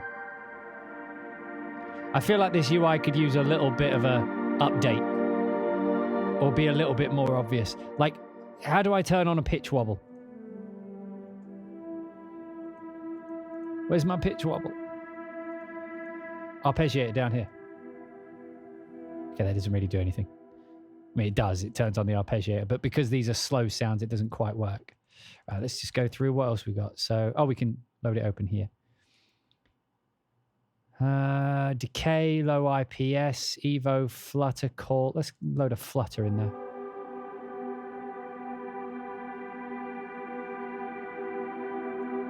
Is there a way, if anybody in the chat room, is there a way to set this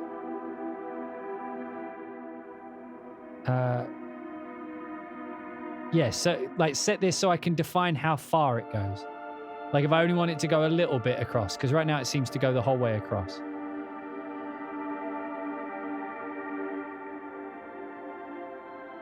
Yeah, like the problem with these kinds of things is I like how it blends between the textures and things. But if I was building my own sounds, I would probably utilize like the thousands of plugins that I have as opposed to trying to build something in Engine that's just using the built-in sounds. So the classic, does this have presets? Wait, what did I do? Where did the thing go? Okay.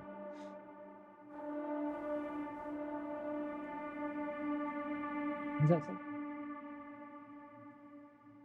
Duration. God, that's some small text. And then gate sequence. Okay. So, here's the presets.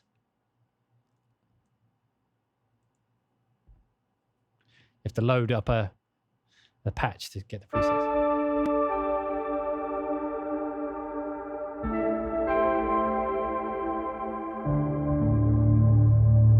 I'm looking to see how they changed these things. Like, is there an on button that's obvious that I'm missing?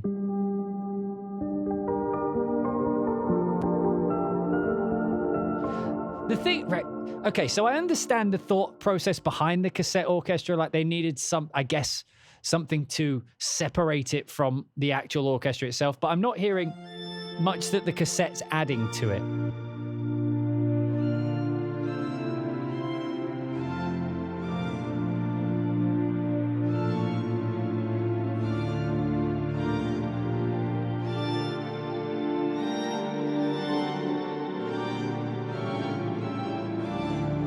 By the way, I know that there will be people who watch this and say, well, DJ, if you don't understand the UI, just learn the interface.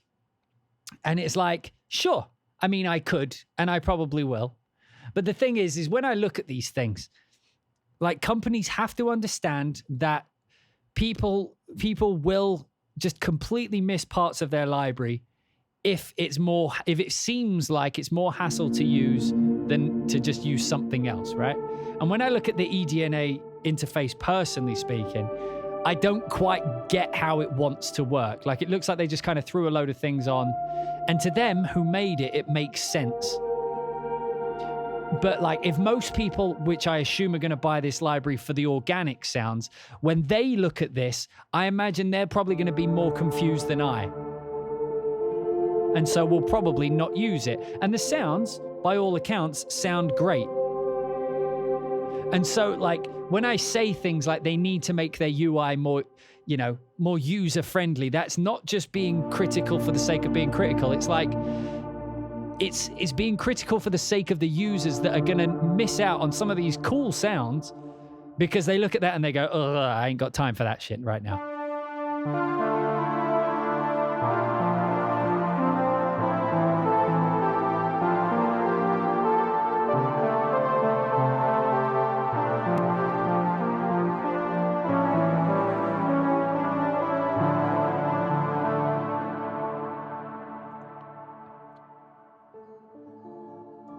see what I mean? Some of them are creative. That's not a bad sound.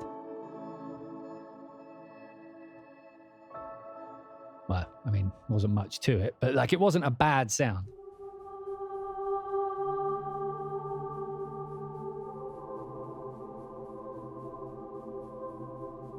It's a bit quiet. You know what I mean? Like, I don't mind them. I don't mind them as a concept. It's just that a lot of what's like bothers me about Spitfire in general these days is it feels like they were really good in the early 2010s and then they've kind of kept themselves at 2010 level. Like everybody else has continued to improve. And that's the thing. Like, I love the sounds of these. Same with most of their libraries. I love the sound. It's just the way that I have to interact in order to use the sound is either needlessly difficult or needlessly like unplayable. And I just want the sounds. I just want to get in and I want the sounds to play like a modern 2021 library. But this eDNA, like someone said, it reminds me of Absinthe from the early 2000s. And it's like it's got everything there that you would need to use, but it's just laid out in a manner which makes it very difficult to understand the flow of it, how it wants you to utilize it. Like UI design is a whole thing within itself, you know. And so I'm not saying that like this is the worst one ever. It's just to look at it is confusing. Like there are synthesizers I look at and I have to read the manual. And then there's synthesizers like Omnisphere, which I look at and I'm like, okay, I get this. And that's all I'm saying is that the sounds here are great. They're really cool, but I'm never going to use them because the UI itself puts me off from wanting to use it because the amount of effort it would take, because that sound I would never use by itself. But if it was in another synth, I might be able to tweak it to take it to where I want it to be. But because the UI confuses me, I'm not going to. I know I'm not. I'm just... So all of these sounds, all of this effort they've put into the Cassette Orchestra, I'm never going to use because it's more hassle than it's worth. Yeah, and someone in the chat says they have two main UIs, and that's my main point, is they've had the same two UIs since the early 2010s. The Albion 1 interface, for example, which came out in 2009? When was it? Do you guys remember? 2010 maybe? Like, if you look at the UI, they haven't changed really the UI since then. They added the thing at the bottom, but for all intents and purposes, it's the same UI. It's built on this legacy engine, which is fine. They're allowed to do that. It's just that it makes all of these cool 2021 sounds that I want access to being played through a 2010 engine. And it makes it difficult, especially when you have like individual developers that are managing to figure it out in a more, user-friendly way. But to criticize it usually is met with a lot of aggression.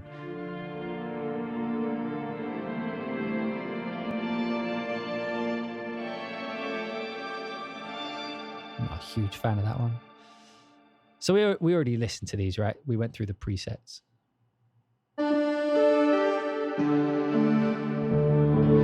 It reminds me a bit of like the if you remember the Heaviosity, which one? What are they called? Fuck.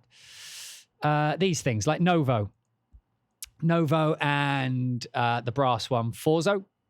Is that what it was? Yeah, Forzo. Where you can take the original sounds and then manipulate them. Again, it's just this engine makes it a bit difficult. So if I was giving critique to Spitfire and they wanted my advice, it would be, if you're going to update Solstice in the future as part of a general Albion upgrade, please bring the eDNA engine up to the modern era so that it's a lot more user-friendly, and I will 100% be going through this Cassette Orchestra a bit more. But as it stands right now, it's too confusing. There's too much going on. And again, I'm fully aware that I can read the manual and figure it out, and I probably will. But I know, speaking as someone who deals with people who deal with sample libraries a lot, and dealing with sample libraries a lot, most people are just going to be like, yeah, not for me with that stuff. So I didn't mean to open that, so I'm not going to dwell on that one much longer. The drone grid. And so this is the final part. So for those of you who know, like, the Evo grid, like the old concept, this was for me, like the resurgence of the new Spitfire, the one I want them to embrace a bit more strongly, which is where they created, instead of bread and butter sound libraries, they're creating sounds which evolve over time, which have their own character, which if you add, so when you're like scoring a scene, say, and there's not much music that needs to be put there, but it needs some music. If you only have bread and butter libraries, it's very difficult to get emotion out of the scene from just a sustain. But with the drone grid, and it's the same across all their other Evo grids, because they add a little bit of movement and a little bit of intent behind a sustain, you can now utilize these instead in order to make what would just be a chord, a straight pad like that, have life. Right? Now you throw in some other instruments.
Let's turn those off.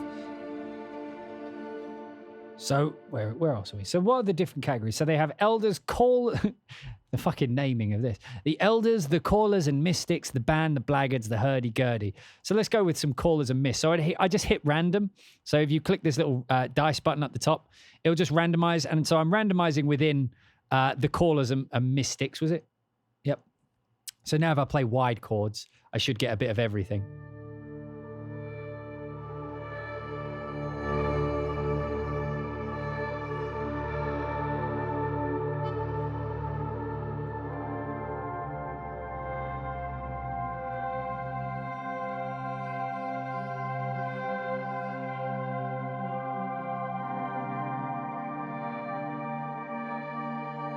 But then that's the kind of shit you play over.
Now let's just randomize this into the band. See what the band sounds like. I'll change the key so it's not as monotonous.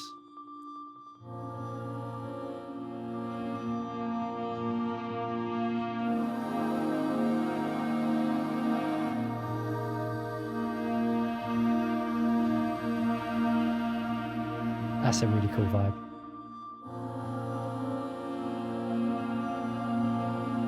I think I like that the most.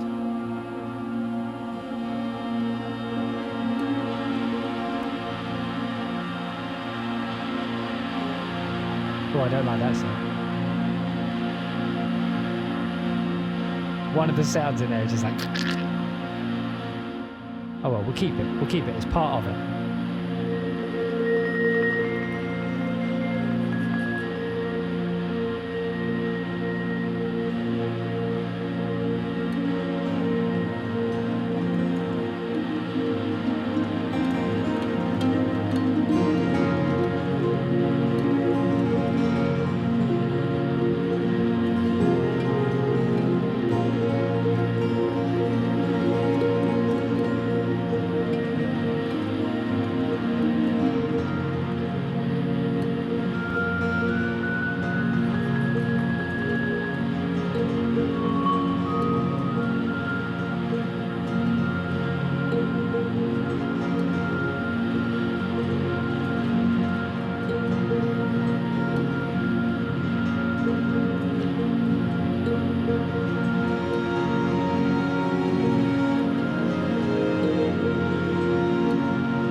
Put some more of this in there. No, not brass. I meant the bells. The bells.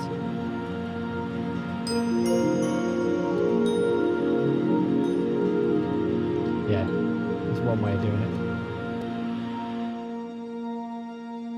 it. Okay. Calm. Right. Let's try. We did the band. What's the Blaggards sound like? Well, it's got a particularly harsh sound.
What's it sound like with the piano?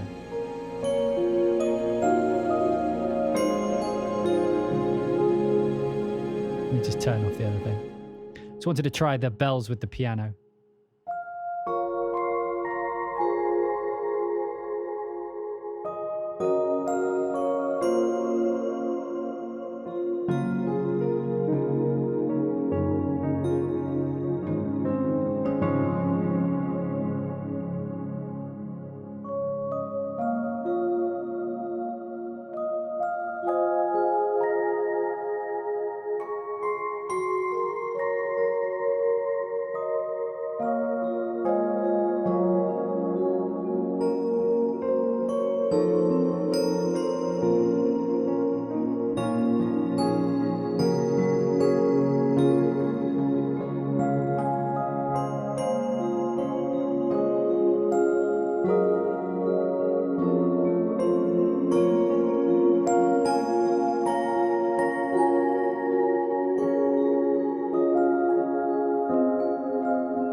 that's so beautiful played with the piano. Anyway, where were we? Oh yeah, Depths and Despair. Hurdy-gurdy. Yeah, I wouldn't use the hurdy-gurdy sounds. Elders, let's layer that up.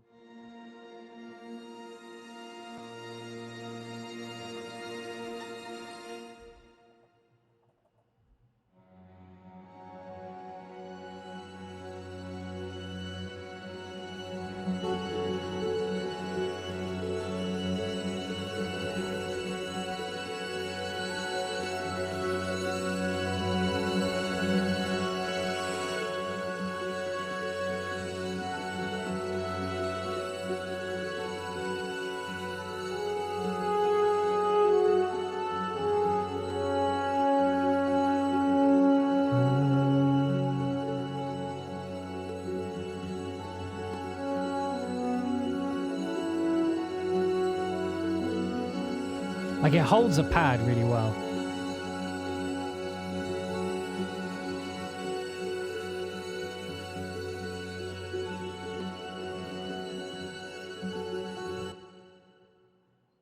Let me try re-rolling that.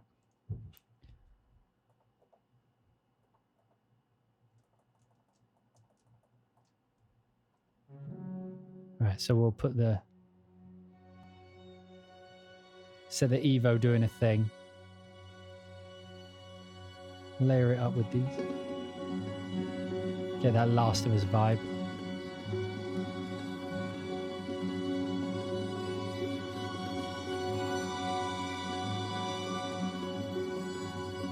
I'll just let that play out, and then 7.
Where's my ums?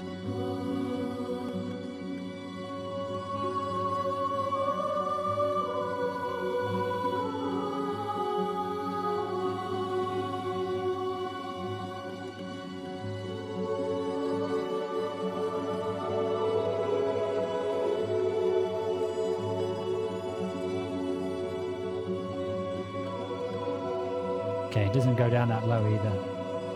Okay. We're going to have to improvise.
so quiet all of a sudden.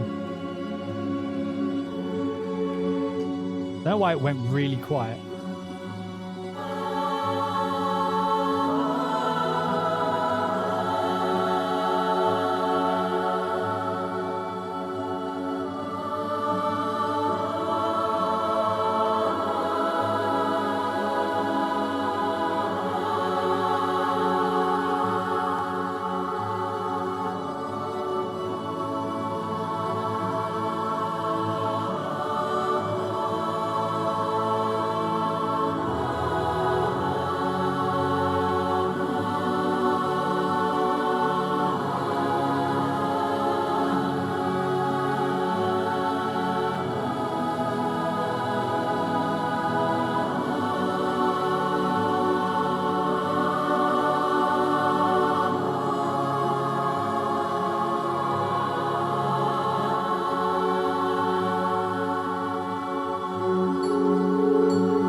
Oh, something's still going.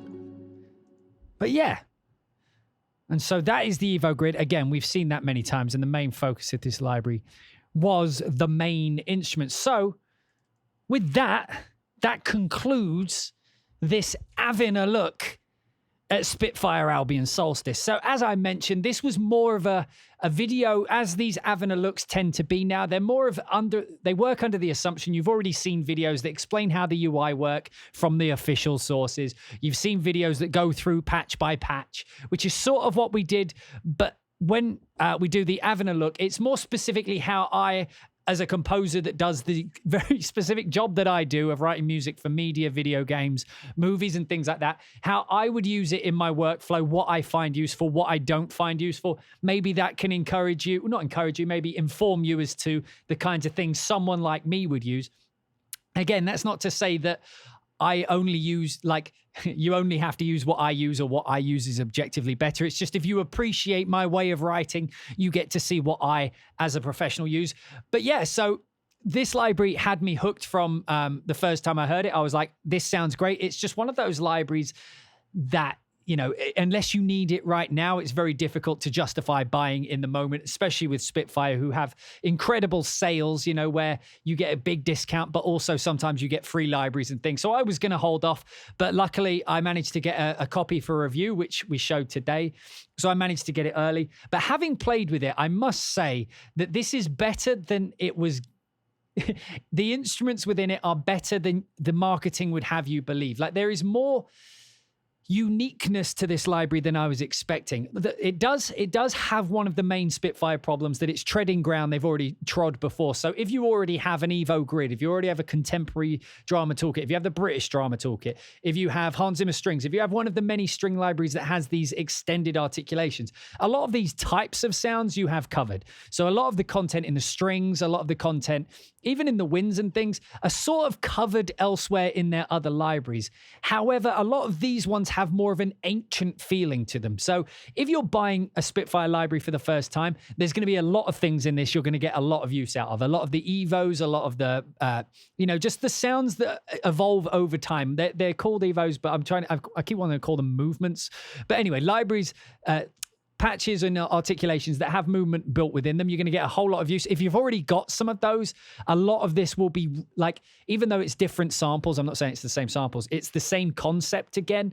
So if you already have an Evo grid, you already have the British drama toolkit, contemporary drama toolkit, You know, those times when you just need to hold a note and for it to be interesting and not a static note, if you would already have those. So this isn't going to cover it. The legatos and the long notes, as I mentioned earlier, both of which still have the sucking effect in 2021. For those who don't know or are just skipping to the conclusion, the sucking effect is that feeling where the note starts too suddenly, and when you take your fingers off the key, it ends too suddenly. So if you're playing chords or you're playing a line, when you move to the next note, you hear a very distinct change from the last note to the next note.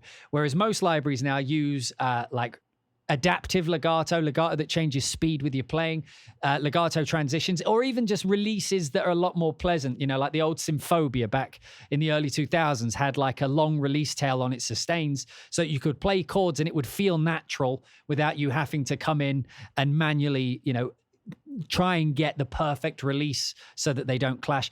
That needs to be fixed, I think.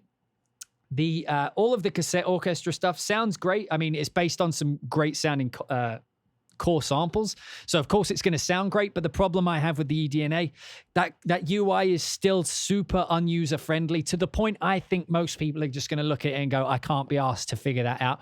I know people are like, just read the manual. I understand that, but I also understand humans. I also understand human behavior, and most people, when presented with an uphill climb, will usually just say, I'll just stick to the easy shit. So if you want them to use it, which I think they should, some of the content in there sounds really good, either make it easier to use or make it a lot more apparent how it's supposed to be used and how to get the most out of it without having to go to external sources. You know, just make it obvious on the UI.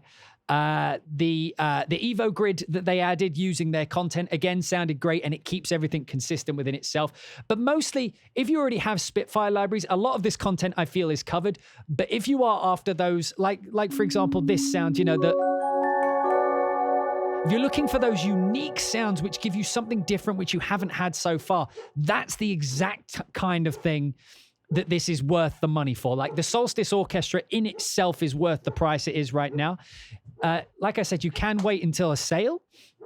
But if you wait until a sale, you might get a freebie. But if it sounds like the kind of sound you like, you don't already have a Spitfire Evo or something that covers that type of sound, this is worth picking up right now. Like, it's got lots of content and lots of ground that you'll be able to cover. The dog agrees. But it just depends on where you are as a composer. Do you already have a lot of these sounds? If you do, I would recommend waiting for a sale. The content is still definitely worth picking up at some point. So if you don't, like, even if you already have stuff that's like this, I genuinely think this is worth buying because it adds a different tone and a different texture to things you might already have. So it can keep you feeling original. It's got enough to keep you inspired, enough to keep you going forward. But if you've already got a lot of that stuff, it might not be worth the price right now. But if you don't, it's absolutely worth the price. Definitely get it. This is the kind of Spitfire, by the way, worth saying. This is the kind of Spitfire I like. This is the kind of Spitfire I encourage. The one where they're recording orchestras, but they're doing them in different ways. They're trying new ideas. And even when the ideas fail, I appreciate them trying them. And I can usually utilize the sounds, if they're decent, in some manner. What I can't use is like things that I've already had before, or like the longs where the attack and release don't quite fit my needs and I can't adapt them. Those are the kinds of things that need work. But this is, in Spitfire terms, one of my more favorite libraries from Spitfire. It is good content, a lot of retread ground, but it all depends on what you guys want. Me, as a composer in my position, I'm definitely going to utilize the bells, definitely going to utilize the winds, going to utilize the long strings with weird effects. I'm not going to use the legatos. I'm not going to use the longs as chords. I'm not going to use any of the cassette orchestra, and I'm not going to use the drum kit. You know what I mean? So that's for me personally, but you saw the reasons why when I was demonstrating. But if they sounded cool to you, again, when I say something, it doesn't mean that my way is the correct way. My way is the way that works for me, and I give my justifications for such. If you disagree, absolutely, I'm happy. Like, please do leave disagreements in the comments, but nicely so. Let me know why I missed the mark on certain points.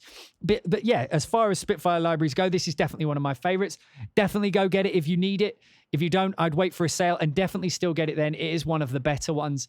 But I hope you guys enjoyed this Avin a look at Spitfire Albion Solstice today. If you're watching this on YouTube, this is where the video is going to end. If you're watching it on Twitch, hang around. We've still got some things to do today. But if you're watching this on YouTube, thank you so much for sticking around. I hope you enjoyed, and I will see you in the next one.